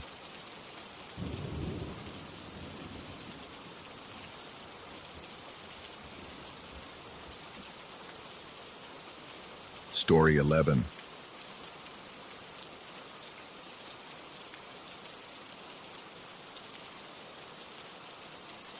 The stained glass windows of our grandmother's Victorian house had always possessed an unsettling quality, their kaleidoscope fragments catching light in ways that seemed to breathe life into the shadows. But I never imagined they would become harbingers of something far more sinister than mere architectural eccentricity. The inheritance came with more than just property deeds and musty furniture. It brought with it a creeping dread that settled into my bones the moment Sarah and I stepped through the front door for the first time as owners. The house had been in our family for 3 generations, yet somehow it felt like foreign territory. Hostile, unwelcoming, watching. Sarah noticed it first, naturally. My sister had always been more perceptive than me, more attuned to the subtle wrongness that others might dismiss as imagination. That first week, she mentioned feeling observed while walking the long corridor that connected the front parlor to the kitchen. The hallway stretched nearly 40 feet, lined on one side with those enormous stained glass panels, depicting biblical scenes in vivid blues, reds, and golds. I told her it was just the adjustment period, the way old houses take time to feel like home. But deep down, my gut churned with an unease I couldn't articulate. The house felt occupied in a way that had nothing to do with our presence. The first incident happened on a Tuesday evening. Sarah had been carrying a cup of tea from the kitchen when she suddenly stopped dead in the corridor, her face draining of color. When I asked what was wrong, she described seeing an elderly woman in a tattered gray dress moving through the hallway. Not walking, but gliding with unnatural fluidity. The figure had passed directly through Sarah's body, she claimed, leaving her with a sensation of profound cold that lingered for nearly an hour. I hadn't seen anything, but I had noticed something else. Something that made my spine crawl with inexplicable terror. As Sarah stood frozen in that corridor, every single stained glass panel had begun to vibrate with a barely perceptible tremor. The sound was almost inaudible, a whisper of glass against lead, but it seemed to resonate in my chest cavity like a struck tuning fork. My rational mind searched for explanations. Perhaps a truck had passed on the street outside, creating subtle vibrations. Maybe the old house was settling, or wind was moving through gaps in the window frames. But trucks didn't pass our isolated street at that hour, and the night was completely still. Sleep became elusive after that. I found myself lying awake, listening for sounds that shouldn't exist. Footsteps in empty rooms, the creak of floorboards under weight that wasn't there. And always, the faint singing of glass that seemed to come from everywhere and nowhere at once. Sarah's encounters became more frequent. She began describing the elderly woman in increasing detail. Hollow cheeks, eyes like dark voids, fingers twisted with arthritis, and a presence that felt ancient and malevolent. Each sighting left Sarah more drained, more hollow, as if something essential was being slowly drawn from her. My own experiences remained limited to that damned glass vibration, but it was growing stronger. What had started as a barely noticeable tremor was becoming a symphony of resonance that made my teeth ache and my vision blur. The biblical figures seemed to shift and writhe within their lead-framed prisons, their painted eyes following my movement through the corridor. I began researching the house's history, desperate for rational explanations. What I discovered in the county records and newspaper archives made my blood run cold. Our great-grandmother hadn't been the original owner. The house had been built in 1887 by a wealthy widow named Constance Blackwood, who had lived there alone until her death in 1923. The circumstances of Constance's death were unclear. The obituary mentioned only that she had been found in the corridor, apparently having suffered some kind of episode, but a follow-up article from a week later revealed more disturbing details. Neighbors had reported seeing lights moving through the house for several days after her body was discovered. The local doctor who examined her remains noted an unusual phenomenon. Her body temperature was significantly below normal, even accounting for the time elapsed since death. More unsettling was the discovery that 3 subsequent owners had vacated the property under mysterious circumstances, all reporting similar experiences to what Sarah was describing. Each had mentioned seeing an elderly woman in the corridor, always moving from the parlor toward the kitchen, always passing through rather than around obstacles. The glass resonance was becoming unbearable. Every time Sarah encountered the apparition, the vibrations grew more intense, more musical, creating harmonies that seemed to bypass my ears entirely and penetrate directly into my nervous system. I began experiencing physical symptoms: nausea, dizziness, a constant sense of disorientation that made even simple tasks feel overwhelming. My paranoia reached a breaking point when I realized the pattern. The sightings weren't random. They occurred at the same time each evening, exactly 9:47 p.m. Sarah had begun positioning herself in the corridor at that hour, as if compelled by some force beyond her control. When I asked her why, she couldn't provide a coherent answer. She simply felt drawn there, she said, as if something was calling to her. I started timing the glass vibrations with obsessive precision. They began at 9:45 p.m. and reached their peak at exactly 9:47, continuing for precisely 3 minutes and 12 seconds before fading to silence. The mathematical precision of it filled me with a terror more profound than any ghost story. This wasn't random supernatural activity. It was purposeful, methodical, following rules I couldn't comprehend. The physical effects on Sarah became impossible to ignore. She was losing weight despite eating normally, her skin taking on a gray pallor that reminded me uncomfortably of old parchment. Dark circles formed under her eyes, and she moved with increasing lethargy, as if each encounter drained something vital from her being. My own health was deteriorating as well. The constant vibrations had begun affecting my equilibrium, leaving me nauseated and disoriented. I found myself gripping walls for support, my vision occasionally blurring as if the world itself was trembling. Sleep deprivation made everything worse. The shadows seemed deeper, the sounds more ominous, the very air thick with malevolent intention. One evening, I decided to position myself at the opposite end of the corridor from Sarah, hoping to observe the phenomenon from a different perspective. As 9:45 approached, my heart hammered against my ribcage with such violence I feared it might burst. My palms were slick with cold sweat, and my breathing came in short, shallow gasps that seemed inadequate to fill my lungs. The glass began its familiar tremor, but this time I was close enough to see something that made my sanity feel like a gossamer thread ready to snap. The painted figures in the stained glass panels weren't stationary. They were moving, not dramatically, but with subtle shifts that accumulated into undeniable animation. Eyes tracked left and right, mouths opened and closed in silent speech. Hands gestured with purposeful intent. At exactly 9:47, Sarah's body went rigid. Her eyes rolled back until only the whites were visible, and her mouth opened in a soundless scream. The air in the corridor became thick and oppressive, filled with a presence so ancient and malevolent that my primitive brain screamed at me to run. But I couldn't run. I was transfixed by what I was witnessing. Through the trembling glass I could see something moving, not the reflection of light or shadow, but an actual form passing through the solid panels as if they were merely colored water. The figure was exactly as Sarah had described, an elderly woman in a tattered gray dress, but seen through the glass, she appeared translucent, insubstantial, like a negative image burned into reality itself. The vibrations reached a crescendo that felt like it might shatter my skull. The painted figures in the glass were moving frantically now, their faces contorted with expressions of terror and anguish. They weren't depicting biblical scenes. They were trapped souls, prisoners in a crystalline purgatory, and they were trying desperately to warn us. That's when I understood. Constance Blackwood hadn't died in this corridor. She had been absorbed into it, becoming part of the house's structure, part of the glass that now sang with her imprisoned essence. Each evening at 9:47, she attempted to complete whatever journey she had been on when death claimed her. But she couldn't pass through physical matter without consequence.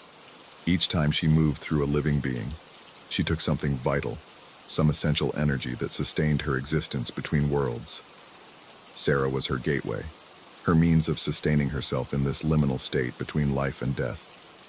But the process was killing my sister slowly, draining her life force to fuel a presence that should have passed on decades ago.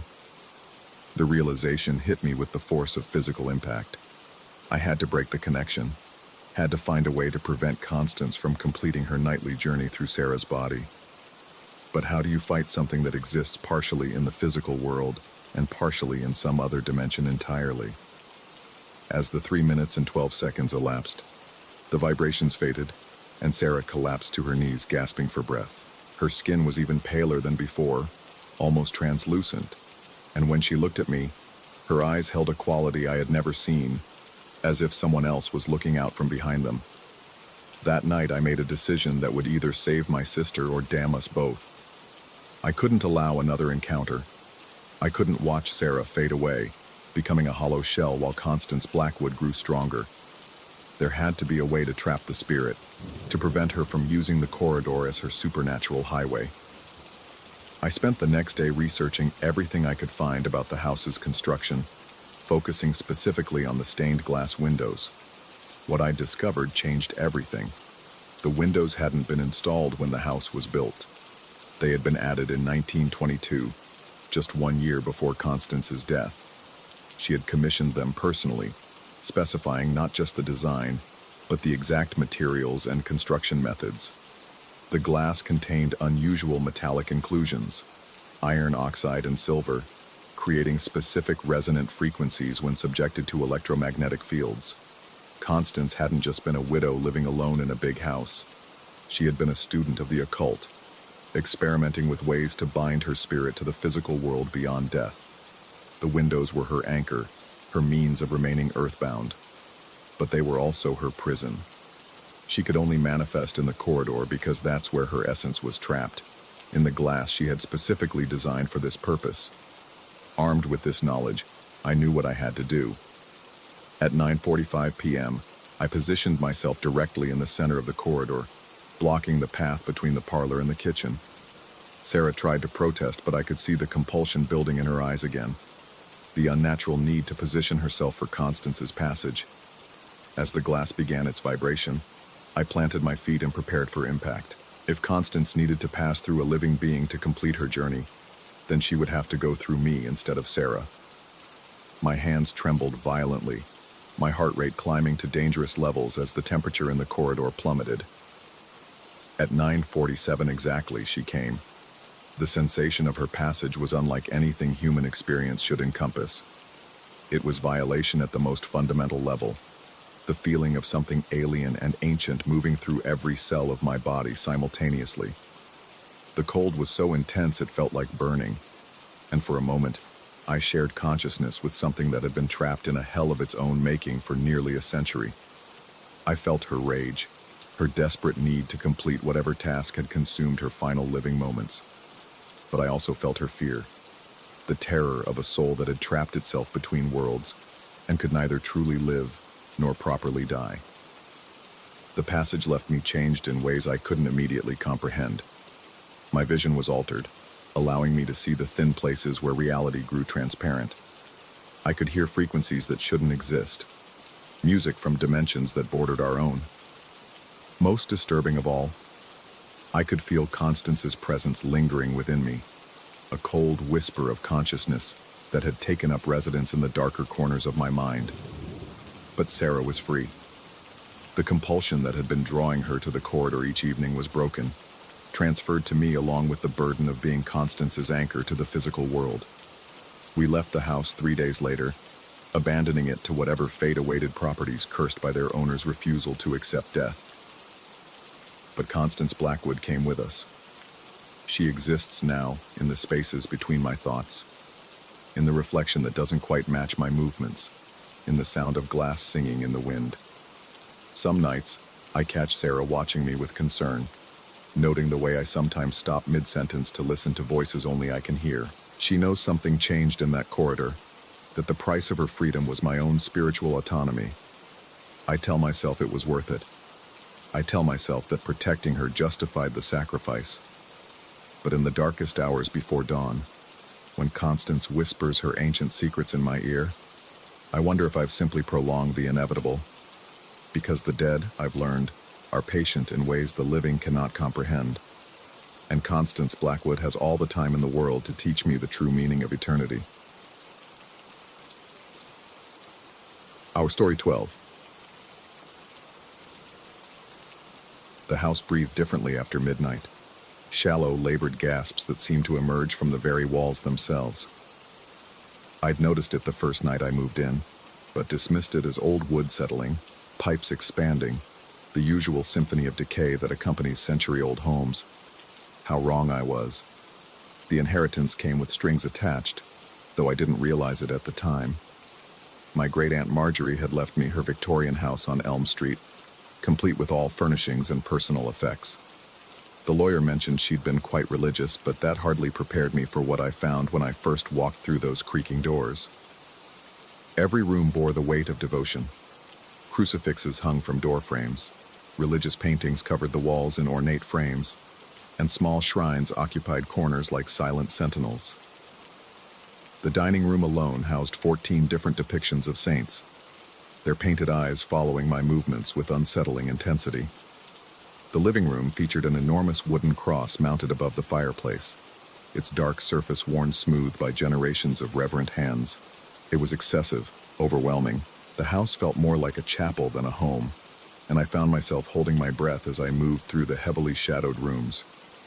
My chest tightened with each step, as if the air itself had grown thick with centuries of whispered prayers and burning incense. The first week passed uneventfully enough. I busied myself with cataloging the contents, deciding what to keep and what to donate. The religious artifacts would definitely have to go. I wasn't particularly devout, and the constant presence of so many sacred images made me uncomfortable. They seemed to watch, to judge, creating an atmosphere of perpetual scrutiny that left my shoulders tense and my jaw clenched. I started with the smaller pieces: holy water fonts, prayer beads, miniature statues of angels and saints. Each removal felt like a small victory, a reclaiming of space that was rightfully mine. The house seemed to exhale with each departure, the oppressive weight lifting incrementally. My breathing became easier, my sleep more restful. But it was when I began taking down the paintings and crosses that things changed. The first sign came on a Tuesday evening. I'd spent the afternoon removing a series of faded lithographs depicting the Stations of the Cross from the hallway walls. The images had left pale rectangles against the darker wallpaper, ghost imprints of their former presence. As I carried the last one to the storage room, I could have sworn I heard something skittering across the floor above me. My heart jumped, pulse quickening as I froze mid-step. The sound was distinct, sharp clicks against hardwood, like fingernails tapping an urgent rhythm. I waited, listening, but heard only the house's usual sighs and creaks. Old houses made old noises, I reminded myself, though my hands trembled slightly as I set down the frame. The sounds became more frequent over the following days, always at night, always when I was alone, scratching in the walls, the soft patter of movement overhead, occasionally the distinct sound of something being dragged across the floor. My sleep grew fitful, my nerves frayed. I found myself jumping at every shadow, every unexpected noise. The house, which had felt oppressive before, now felt actively hostile. It was Thursday night when I decided to remove the large crucifix from my bedroom wall. The thing was massive, easily 3 feet tall, with a bronze Christ figure that seemed to glare down at me with accusatory eyes. I'd avoided it until now, but its presence made sleeping nearly impossible. Every time I closed my eyes, I felt watched, judged, found wanting. Standing on a chair, I worked to unfasten the heavy mounting hardware. The cross resisted my efforts, as if welded to the wall itself. Sweat beaded on my forehead as I struggled with the stubborn screws, my breathing growing labored from exertion and something else, a creeping dread that made my skin crawl. When it finally came free, I nearly dropped it, the sudden release sending me stumbling backward. The wall behind bore a pale cross-shaped shadow. The wallpaper faded everywhere except where the crucifix had hung. In the center of this ghostly outline, I noticed something that made my blood run cold. 4 small holes, dark and perfectly round, as if something had burrowed into the plaster itself. I stared at those holes for a long time, my heart hammering against my ribs. They seemed to pulse in the lamplight, expanding and contracting like tiny mouths gasping for air. My mouth went dry, and I had to grip the chair to steady myself as a wave of dizziness washed over me. That night, I placed the crucifix in the storage room with the other religious artifacts, though something inside me screamed against it. My hands shook as I closed the door, and I found myself checking the lock twice, 3 times, before finally retreating to my bedroom. I should have known better. The scratching started just after 3 a.m., jolting me from an uneasy sleep. This time it wasn't in the walls or overhead. It was right there in my room, a frantic scrabbling against the hardwood floor. My eyes snapped open, pupils dilating in the darkness as I tried to locate the source of the sound. The noise circled my bed in slow, deliberate arcs. Scritch, scritch, scritch, like claws or fingernails dragging across wood. My breathing became shallow, barely controlled gasps as terror flooded my system. Every muscle in my body tensed, prepared for flight, but I couldn't move. I was frozen, paralyzed by a fear so primal it bypassed rational thought entirely. The scratching grew more frantic, more urgent. It seemed to be searching for something, probing every corner of the room with increasing desperation. I pulled the covers over my head like a child, knowing it was futile, but unable to stop myself. The scratching continued, growing closer to the bed with each pass. Then abruptly, it stopped. The silence that followed was somehow worse than the noise. I lay there, heart pounding so hard I could feel it in my throat, waiting for whatever came next. Minutes crawled by. My body was slick with cold sweat, sheets clinging to my clammy skin. Every shadow seemed to writhe in my peripheral vision. When I finally worked up the courage to peek out from under the covers, the first pale light of dawn was filtering through the curtains. The room looked normal, peaceful even, but I could feel that something fundamental had changed. The house itself felt different, angry perhaps, or hungry. The very air seemed thicker, pressing down on me with malevolent weight. I spent the day researching the house's history, though what I found only deepened my unease. The property had been in my family for 4 generations, always passed down to the most devoutly religious relative. My great-aunt Marjorie had been the latest in a long line of zealots, spending her final decades in prayer and spiritual warfare against what she described in her journals as the darkness that dwells beneath. Her writings, which I discovered in a trunk in the attic, painted a picture of a woman at war with unseen forces. She wrote about binding rituals, protective wards, the constant vigilance required to keep something at bay. The entries grew increasingly paranoid and disjointed toward the end, filled with references to scratching sounds, moving shadows, and the absolute necessity of maintaining the sacred barriers. The final entry, dated just 3 months before her death, contained a single line that made my hands tremble as I read it. Should the crosses fall, it will find its way back into the light. That evening, I seriously considered replacing the crucifix in my bedroom. My rational mind rebelled against such superstitious thinking, but the fear gnawing at my gut was anything but rational. I paced the house as darkness fell, checking locks, peering into shadows. My nerves stretched to the breaking point. The scratching began again at 2:47 a.m. This time it was everywhere, in the walls, overhead, beneath the floorboards. A symphony of claws and nails creating a cacophony that seemed to emanate from the house's very bones. I bolted upright in bed, every nerve firing at once. The sound was overwhelming, filling my skull until I thought it might split open from the pressure. But worse than the noise was what accompanied it, a presence, something moving through the house with purpose and intelligence. I could feel it searching, testing, probing for weaknesses in whatever invisible barriers still remained.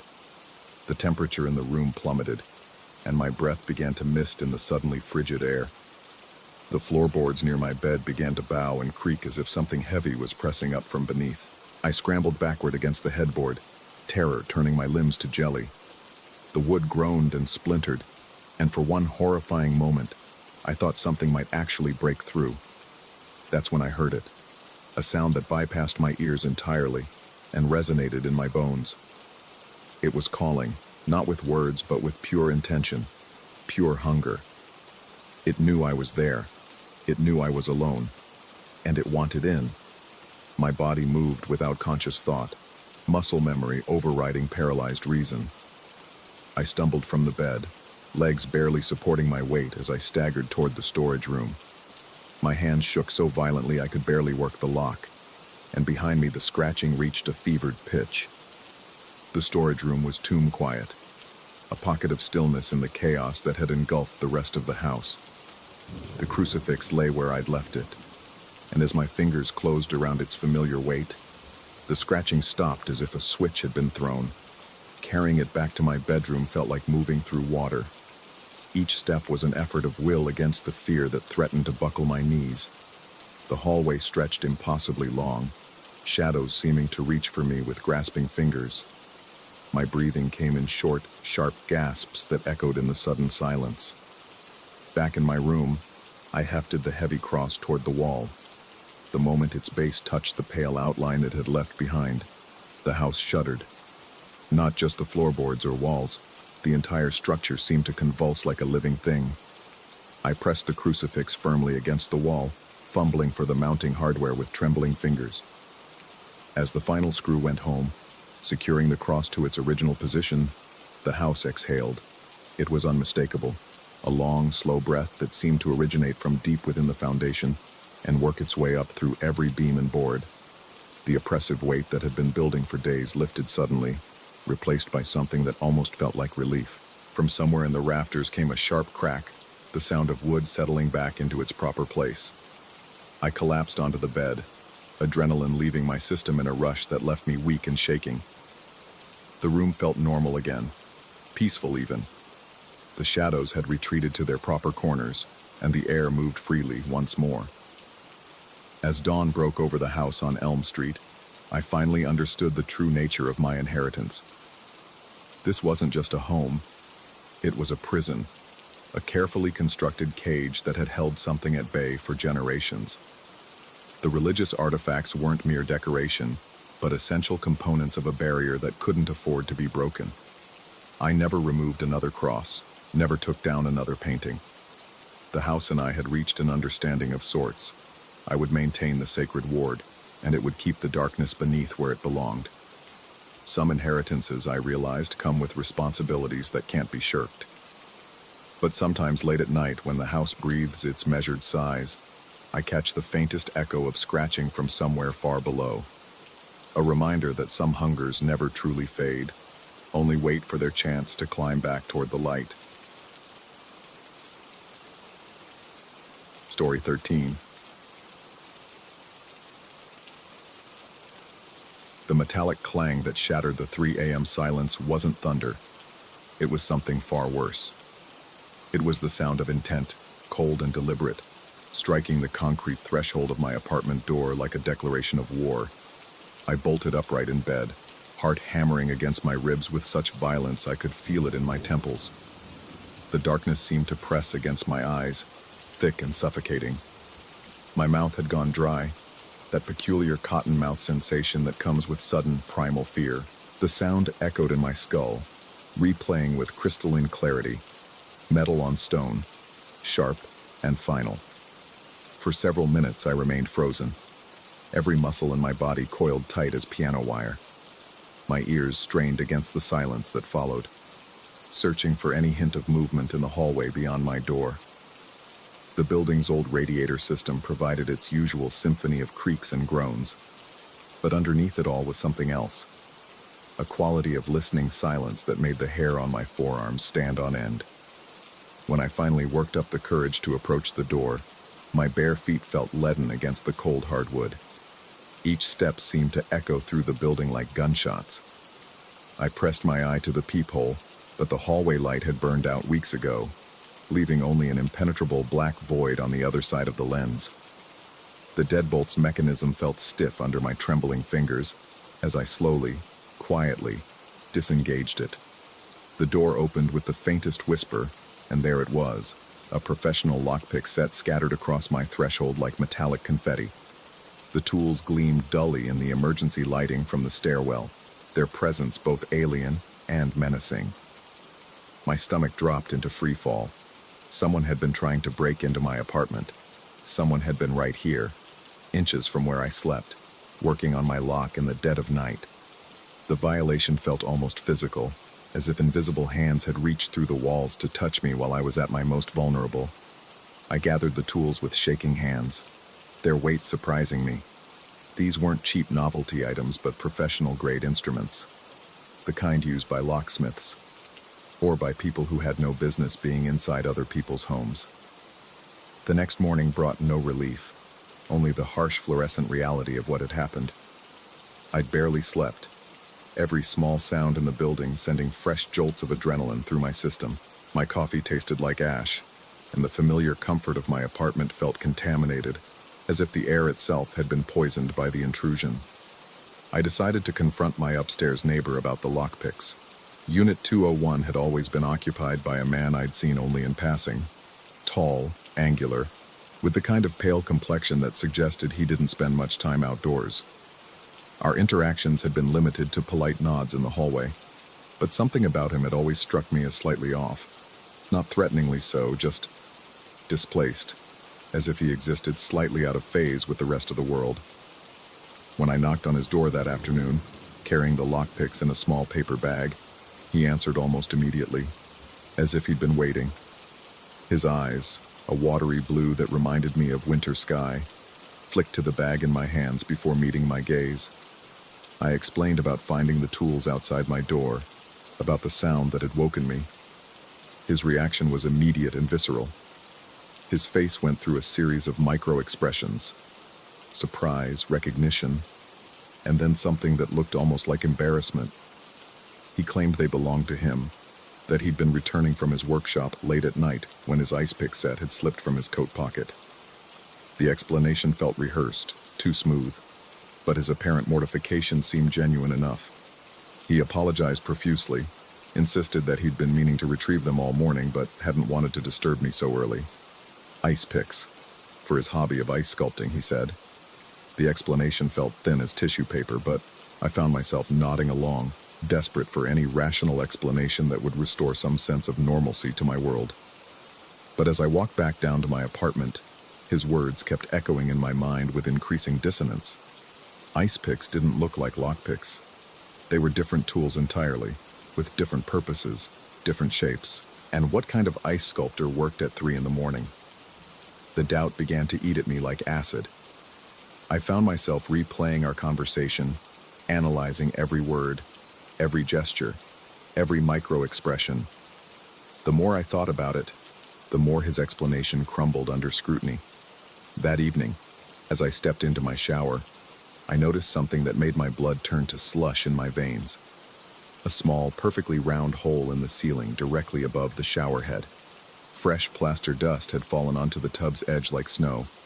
The hole was small, maybe half an inch in diameter, but it went all the way through to whatever lay beyond. My legs nearly gave out. I gripped the shower wall for support, my breathing becoming rapid and shallow. The hole was new. I showered every morning. I would have noticed it before. Someone had drilled through my ceiling. Someone had been watching. The realization hit me like a physical blow. The lockpicks hadn't been dropped accidentally. They'd been left behind after a successful entry. Someone had been in my apartment while I slept, drilling holes, installing surveillance equipment, violating every sanctuary I thought I had. I dressed with frantic, fumbling movements and examined the hole more closely.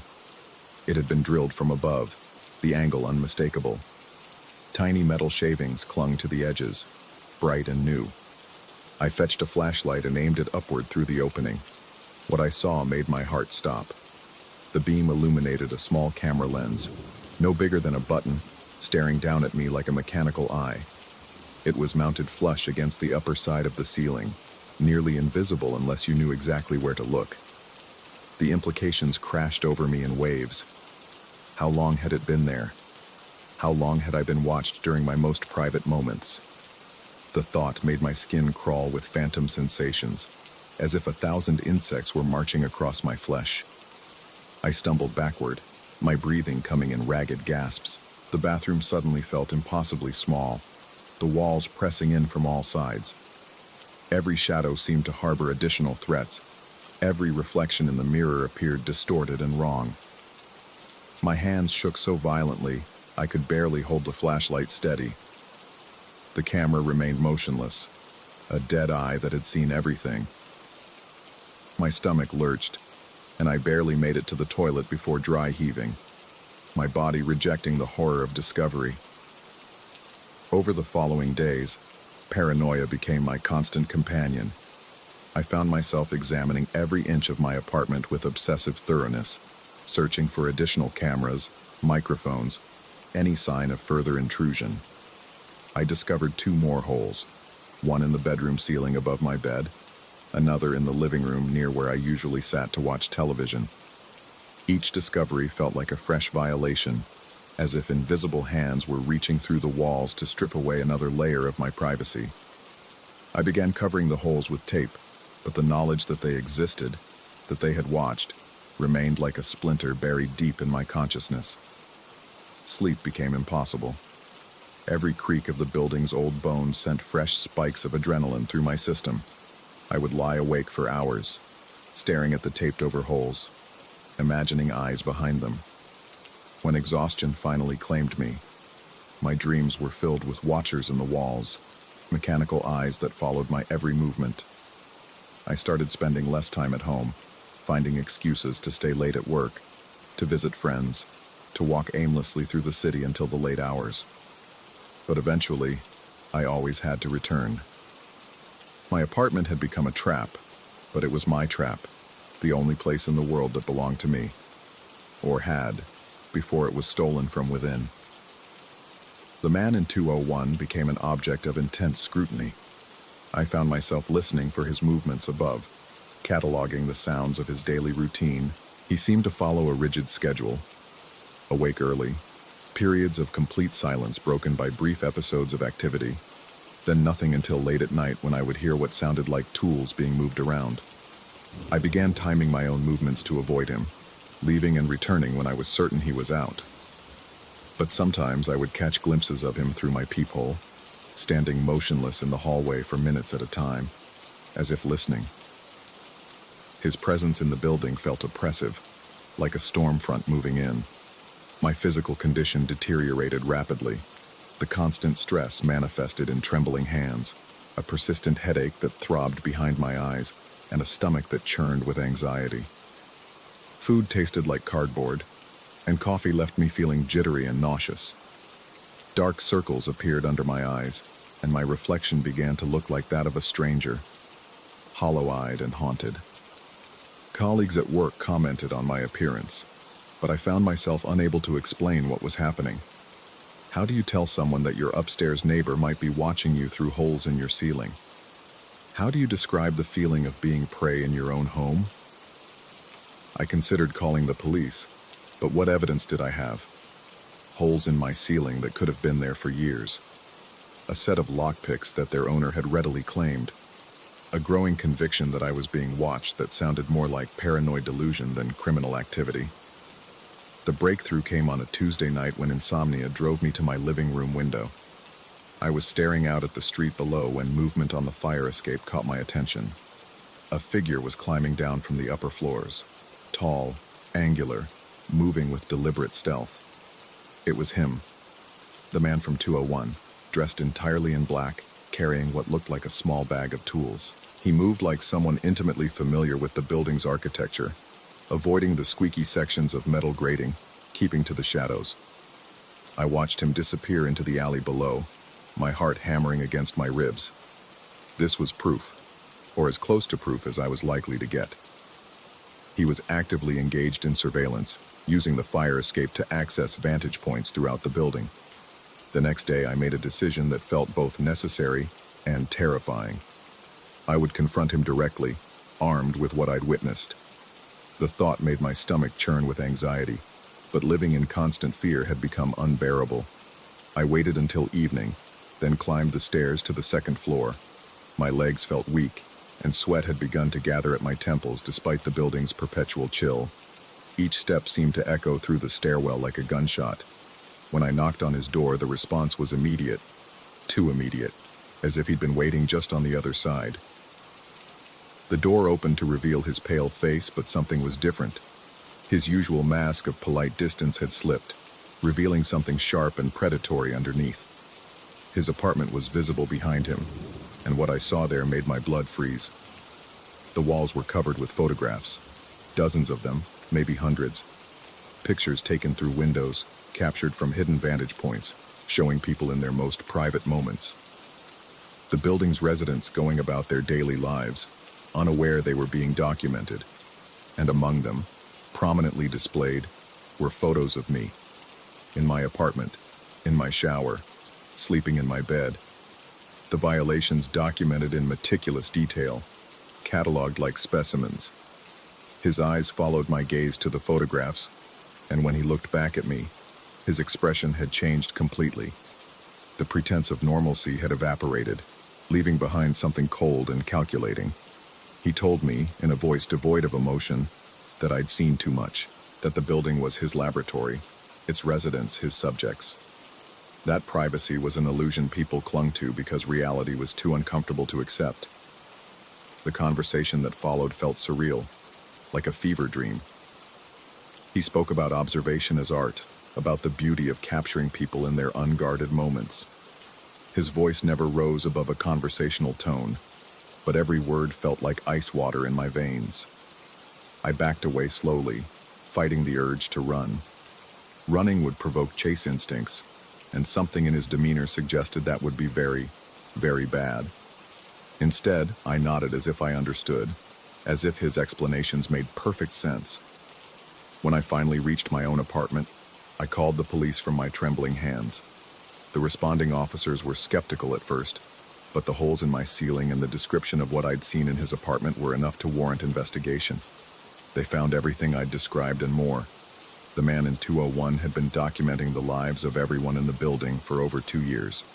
His apartment was a shrine to violation, filled with surveillance equipment, photographs, and detailed notes about our routines and habits. He was arrested without incident, his calm demeanor never wavering even as they led him away in handcuffs. But as the police car pulled away from the curb, I caught sight of his face through the rear window. He was smiling. The building emptied quickly after word spread about what had been discovered. Most residents broke their leases and moved away, unable to bear the knowledge of how long they'd been watched. I stayed longer than most, partly out of stubbornness, partly because moving felt like admitting defeat. But the apartment never felt the same. Even after the holes were professionally repaired, even after I'd changed all the locks and installed additional security measures, the sensation of being watched persisted. Some violations leave permanent scars, invisible but undeniable. When I finally moved out 3 months later, I left no forwarding address. I found a new place on the ground floor of a different building, with windows that faced busy streets and neighbors whose faces I could see clearly. But sometimes, in the quiet hours before dawn, I still find myself checking the ceiling for fresh holes, listening for the sound of footsteps that might not belong. The man in 201 was sentenced to 2 years for breaking and entering, invasion of privacy, and illegal surveillance. But the real sentence, the knowledge that privacy is always provisional, that safety is always temporary, that watchers exist in the walls, that sentence lasts forever. I still have the lockpicks. They sit in a drawer in my new apartment, a reminder that some violations can never be undone, only survived. And sometimes, in the darkest hours of sleepless nights, I take them out and hold them in my trembling hands, wondering if somewhere out there, new eyes are learning to see through new holes, and if anyone is truly ever alone.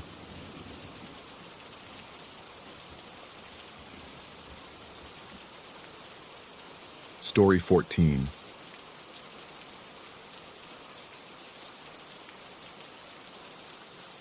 The first hole appeared on a Tuesday morning, perfectly round and no bigger than a quarter. carved through the ceiling directly above my pillow. Fresh wood shavings dusted my sheets like snow, pale and clean against the dark fabric. I discovered it when sunlight pierced through at an angle I'd never seen before, casting a thin beam across my face that woke me earlier than usual. My heart hammered against my ribs as I stared up at that impossible opening, my mouth suddenly dry as cotton. The wood around the edges looked fresh cut, almost wet, with no signs of age or wear that might explain a natural collapse. My hands trembled as I brushed the shavings from my pillow. They felt real enough between my fingers, rough and fibrous, carrying the sharp scent of freshly sawn pine. I counted them compulsively, 17 pieces scattered across my bed, each one a tiny witness to whatever had happened while I slept. The building was old, a converted Victorian that had been sliced into 4 apartments. Mine occupied the 2nd floor, with Mrs. Chen below, and the Hendersons to my right. Above stretched the communal attic space, accessible through a trapdoor in the hallway that both my upstairs neighbor Jake and I were supposed to share for storage. The landlord had explained this arrangement when I signed the lease 6 months ago, though I'd never had occasion to venture up there. I climbed onto my bed and pressed my eye to the hole. Darkness greeted me, thick and impenetrable, though I caught a whiff of something stale and organic that made my stomach clench. When I called up through the opening, my voice echoed strangely, as if the space above was both larger and smaller than it should be. Jake lived in the apartment across the hall. When I knocked on his door that morning, he answered in his bathrobe, hair disheveled, coffee mug steaming in his hand. I explained about the hole, watching his face carefully for any flicker of recognition or guilt. His confusion seemed genuine enough when he insisted he hadn't been in the attic for months, not since storing his ex-girlfriend's boxes up there in the spring. He offered to take a look, following me back to my apartment with the casual concern of a good neighbor. Standing on my bed beside me, he peered up through the hole and frowned. When he suggested it might be the result of settling or water damage, his voice carried none of the conviction his words attempted. We both knew that wood didn't drill itself into perfect circles. That afternoon, I bought a small flashlight and climbed through the hallway trapdoor to investigate. The attic stretched longer than I'd expected, running the full length of the building with a partition wall separating Jake's half from mine. Cobwebs hung like gray curtains between the rafters, disturbed by my movement into writhing shadows that made my skin crawl. I found the spot above my bedroom easily enough. A new hole punched through the floor, surrounded by fresh wood shavings that crunched under my shoes. But what stopped my breath entirely was the discovery of a second hole, this one only half finished, the drill bit still embedded in the wood, as if someone had been interrupted mid-task. My pulse roared in my ears as I examined the partition wall between the 2 attic halves. New screws gleamed silver bright against the old wood, at least a dozen of them driven deep into the boards. Someone had been working up here recently, reinforcing the barrier, or perhaps trying to breach it.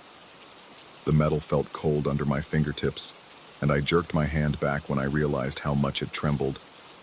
Sleep became elusive after that. Every creak of the old building made me bolt upright, straining to hear footsteps above or the whine of a drill. I took to sleeping on the couch, abandoning my bedroom entirely, but even there I felt exposed and watched. The darkness seemed to press down on me with unusual weight, and more than once I caught myself holding my breath, listening for sounds that never came. On Thursday, I discovered the second completed hole. This one had appeared overnight, positioned directly above where my head would rest if I slept in my usual spot on the couch.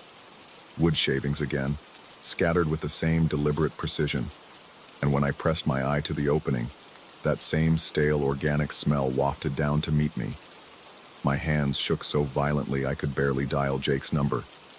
When he answered, I could hear the irritation in his voice even before I explained. He repeated his earlier denial with less patience this time, suggesting I contact the landlord if I was so concerned about building maintenance. The conversation ended abruptly when he claimed to have somewhere important to be.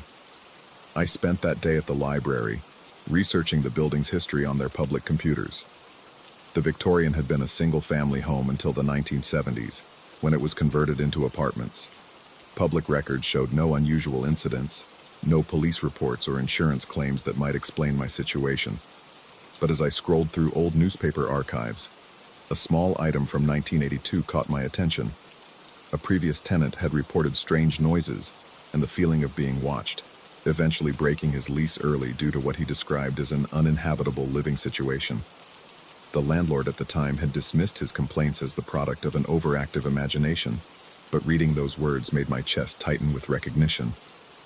That night, I positioned myself on the floor of my living room with a clear view of both the bedroom and the couch. Armed with the flashlight and my phone's camera, I intended to stay awake and catch whoever was terrorizing me. The plan seemed solid in the harsh light of evening, but as darkness settled over the apartment, my resolve began to crumble. Every shadow seemed to shift and breathe. The familiar sounds of the building, pipes settling, wood expanding, the distant hum of appliances, transformed into a symphony of threat. My heartbeat thundered so loudly I was certain it could be heard through the walls, announcing my location to whatever presence lurked above. Around 2 a.m, I heard it. The sound came from directly overhead, a rhythmic scratching that spoke of metal against wood. My breath caught in my throat as I realized someone was up there, working in the darkness while I cowered below. The noise continued for perhaps 10 minutes, methodical and patient, before falling silent again. I waited another hour before mustering the courage to investigate, my legs weak and unsteady as I climbed back into the attic. The flashlight beam danced wildly as my hands trembled, casting moving shadows that seemed alive and malevolent. A third hole had been started above my makeshift bed on the floor, the drill bit buried halfway through the wood. But it was the sight of the partition wall that sent ice flooding through my veins. Someone had removed several of the new screws, creating a gap large enough for a person to squeeze through. Fresh scratches in the wood showed where metal tools had been used to pry the boards apart. I stumbled backward, my flashlight beam sweeping across the disturbed area, and that's when I saw them. Footprints in the dust, leading from the gap in the wall directly to the holes above my living spaces. But they weren't coming from Jake's side of the attic as I'd expected. Instead, they originated from somewhere deeper in the partition itself, as if someone had been living inside the walls.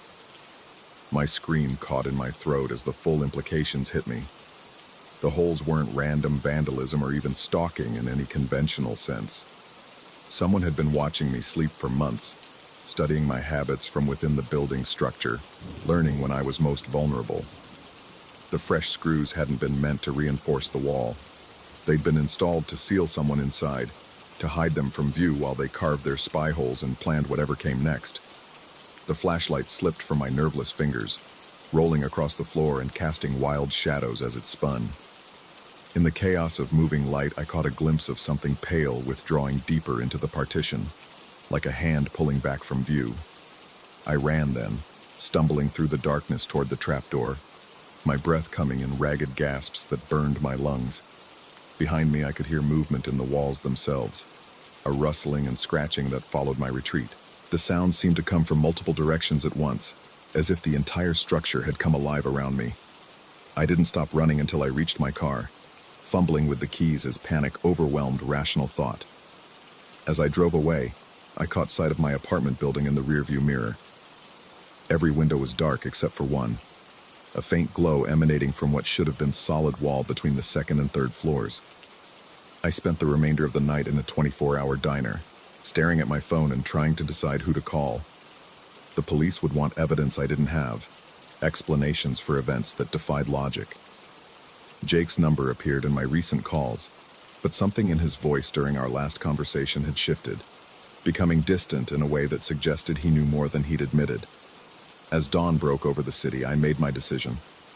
I would return to collect my belongings and leave immediately, forfeiting my security deposit rather than spending another night under those watching eyes. But first, I needed to understand what I was dealing with, who had been living in my walls, and why they'd chosen me as their target. The building looked normal in daylight, almost cheerful with morning sun warming its faded brick facade. Other tenants moved about their routines, Mrs. Chen watering her window plants, a delivery truck idling at the curb. Everything appeared exactly as it should, which somehow made it more terrifying than if it had been obviously wrong. I climbed the stairs to my floor with leaden feet, my keys ready, but my hands still shaking from the previous night's discoveries. The hallway trapdoor hung open, a black square in the ceiling that I didn't remember leaving that way. As I stood beneath it, considering whether to investigate further, a folded piece of paper fluttered down to land at my feet. My name was written across the front in careful block letters, the handwriting eerily familiar, though I couldn't place where I'd seen it before. Inside, a single sentence had been written in the same precise script. The holes were for you to see me, but you weren't ready yet. The paper crumpled in my grip as understanding washed over me like ice water. This wasn't random stalking or malicious vandalism. Someone had been trying to communicate, to make contact through those carefully placed openings. The holes hadn't been meant to spy on me. They'd been windows, invitations to acknowledge a presence that had been waiting patiently for recognition. As I stood in that ordinary hallway, surrounded by the familiar sounds of urban morning life, I realized that leaving wouldn't solve anything. Whatever had been living in my walls knew where I worked, what car I drove, probably every detail of my routine. The holes would appear wherever I went next, growing more numerous and deliberate until I finally understood what was being asked of me. The note trembled in my hands as I read it again, searching for clues about what kind of response was expected. But even as rational thought urged me to flee, a deeper part of my mind whispered that perhaps it was time to stop running from whatever had been so patiently trying to reach me from the darkness above.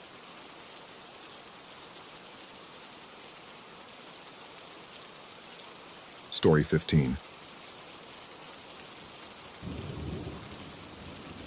The December air held a sharpness that cut through the thin walls of my new apartment, carrying with it the scent of something long dead and forgotten. I'd been living in this cramped space for 3 weeks, and tonight marked my first attempt at making it feel like home. The artificial Christmas tree stood crooked against the far wall, its plastic branches reaching toward the water-stained ceiling like desperate fingers. Each ornament I hung seemed to absorb the weak light from the single bulb overhead, creating dancing shadows that made my skin crawl. I should have known something was wrong the moment I signed the lease. The landlord's hands had trembled when he passed me the keys, and his eyes never quite met mine. The rent was impossibly low for downtown, even for a place this rundown. But desperation makes you ignore red flags, and I needed somewhere to disappear after everything fell apart back home. The building itself felt diseased. Paint peeled from the hallway walls like scabs, revealing layers of sickly yellow underneath. The elevator hadn't worked in months, according to Mrs. Chen from 3B, forcing residents to climb the narrow stairwell that reeked of mildew and something else. Something metallic that made my throat tighten whenever I breathed too deeply. My apartment sat on the 4th floor, corner unit, isolated from the few other tenants who seemed to move through the building like ghosts. As I reached for another ornament, a small red bell that had belonged to my grandmother, the silence broke. A low murmur drifted into my left ear, so close I could feel the vibration against my eardrum. The sound was guttural, primordial, like words spoken in a language that predated civilization. My hand froze mid-reach, the bell trembling between my fingers. The murmur came again, longer this time, and I spun around expecting to find someone behind me. The apartment stretched empty.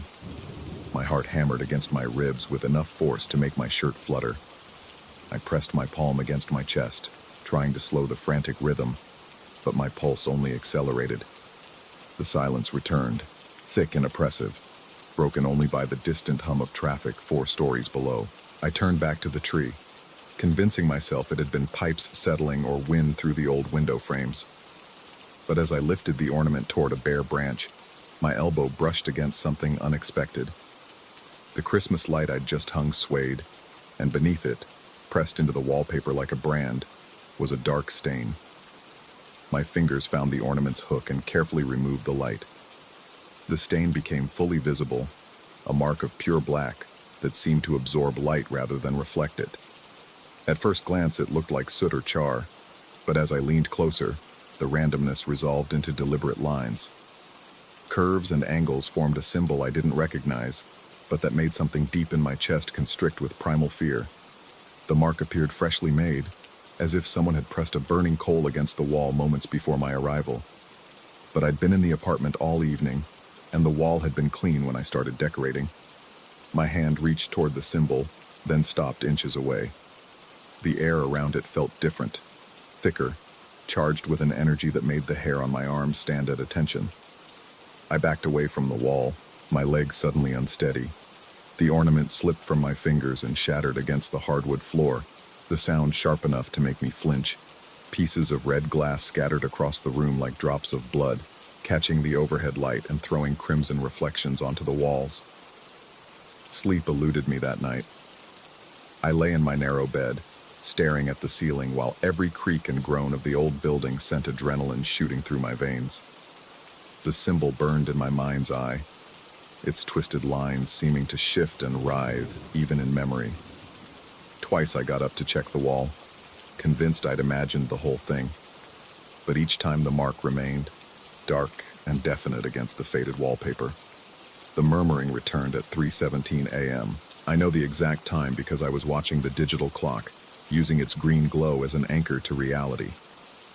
The sound came from everywhere and nowhere, a low rumble that seemed to emanate from within the walls themselves. It lasted 37 seconds. I counted each one, then cut off so abruptly that the silence felt violent. Morning brought no relief. Exhaustion weighed on my shoulders like wet concrete, and my hands shook as I made coffee.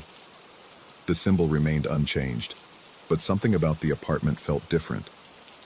Shadows lingered in corners where sunlight should have reached. The air tasted stale, metallic, like old pennies left in a closed jar. I spent the day researching. My laptop balanced on my kitchen table. I typed variations of what I'd seen into search engines. Ancient symbols, occult markings, ritualistic signs. Hours passed in a blur of websites and forum posts, most filled with conspiracy theories and amateur archaeology, but buried in an academic paper about pre-Columbian religious practices. I found something that made my blood freeze. The symbol matched perfectly with one described in a colonial-era document from Salem. The paper referenced a journal entry from 1672, written by a Puritan minister who'd encountered similar markings in a house where unexplained phenomena had been reported. The minister described the symbol as a gateway mark, used in rituals to thin the boundary between the physical world and what he called the spaces between spaces. According to the journal, the marks appeared spontaneously in homes where the barrier between dimensions had been deliberately weakened. The minister wrote of voices in unknown languages, of shadows that moved independently of their sources, and of residents who slowly lost their grip on reality as the influence from beyond seeped through. My coffee had gone cold hours ago, but I couldn't stop reading. The minister's account grew increasingly frantic as he described the escalating phenomena. Furniture moving without explanation, temperature drops that left frost on windows in the middle of summer, and always, the marks appearing in new locations, spreading like an infection through the affected buildings. The journal ended abruptly. The final entry, dated 3 weeks after the first, consisted of only a single line repeated 127 times.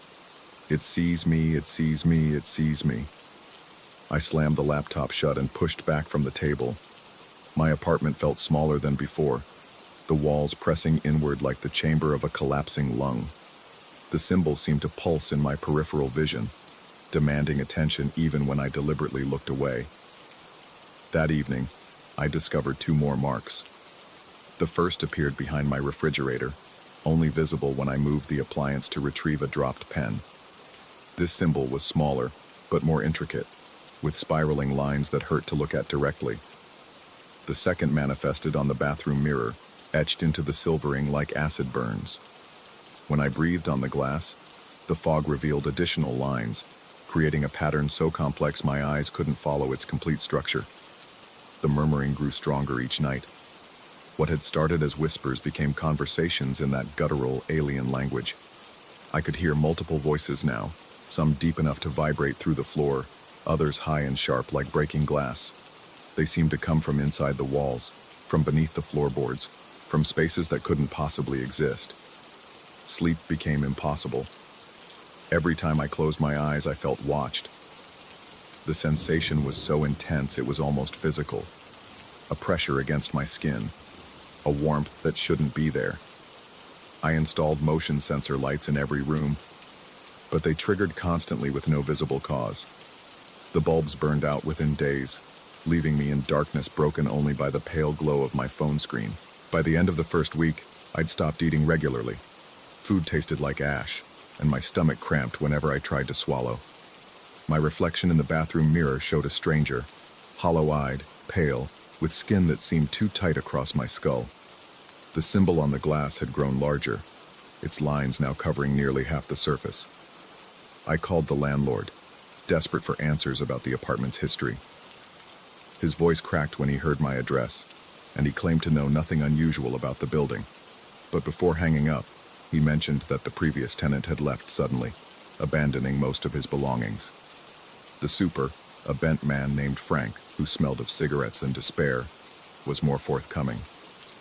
Over a shared beer in the building's basement, he told me about the others who'd lived in my apartment. None had stayed longer than 2 months.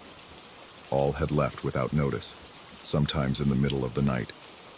One had been found 3 days later in a psychiatric facility, claiming that something was trying to crawl into his mind through cracks in reality. Frank's hands shook as he described finding my apartment after each departure. Furniture overturned, windows painted black from the inside, and always those symbols carved or burned into every available surface. The building owner hired cleaning crews to scrub away the marks, but they always returned within days of a new tenant moving in.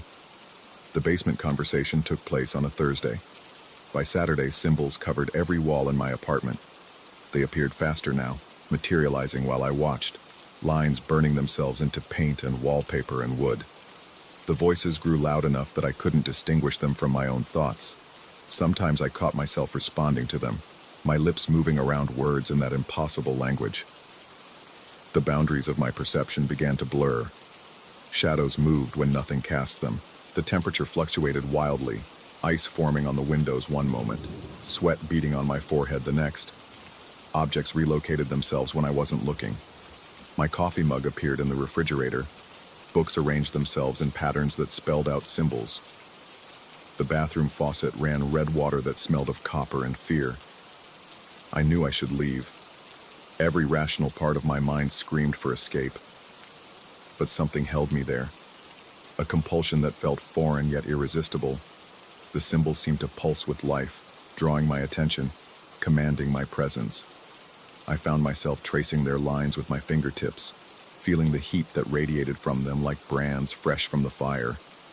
The revelation came on the 10th night.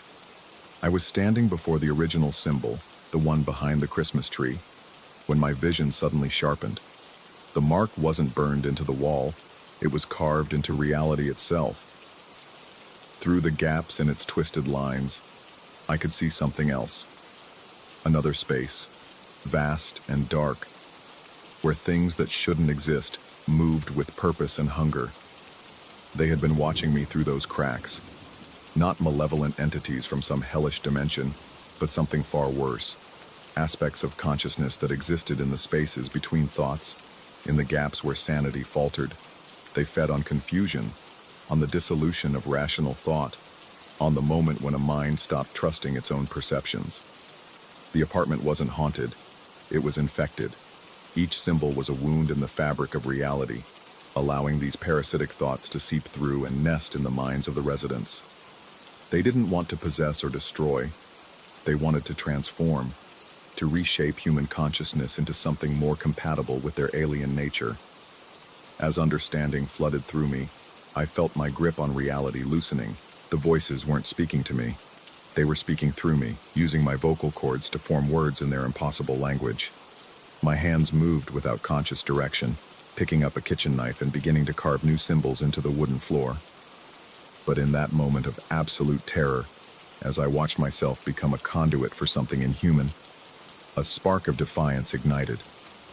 The part of me that remained unchanged, that still remembered who I'd been before the symbols appeared, fought back with desperate fury.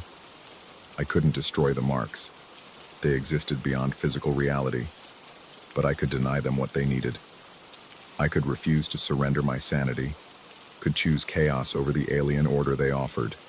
With enormous effort, I forced my hand to drop the knife. The blade clattered against the floor, its sound sharp and real in a world that had become fluid and uncertain. The voices rose to a shriek, the symbols flaring with painful brightness. The apartment shook as if reality itself was convulsing. Then everything stopped. The silence that followed was absolute. The symbols remained, but their power had broken. They were just marks now, dark stains with no more meaning than spilled coffee or water damage. The oppressive atmosphere lifted, leaving behind only the mundane problems of a run-down apartment in a bad neighborhood. I packed that night, throwing my few possessions into boxes without care for organization. By dawn, I was gone, leaving the keys on the kitchen counter next to a note explaining nothing. The landlord could keep my deposit. 3 months later, I live in a different city, in a bright apartment with large windows and neighbors who actually speak to each other. I sleep through the night now, and food tastes like food again. But sometimes, when I'm very tired or very stressed, I catch glimpses of symbols in my peripheral vision.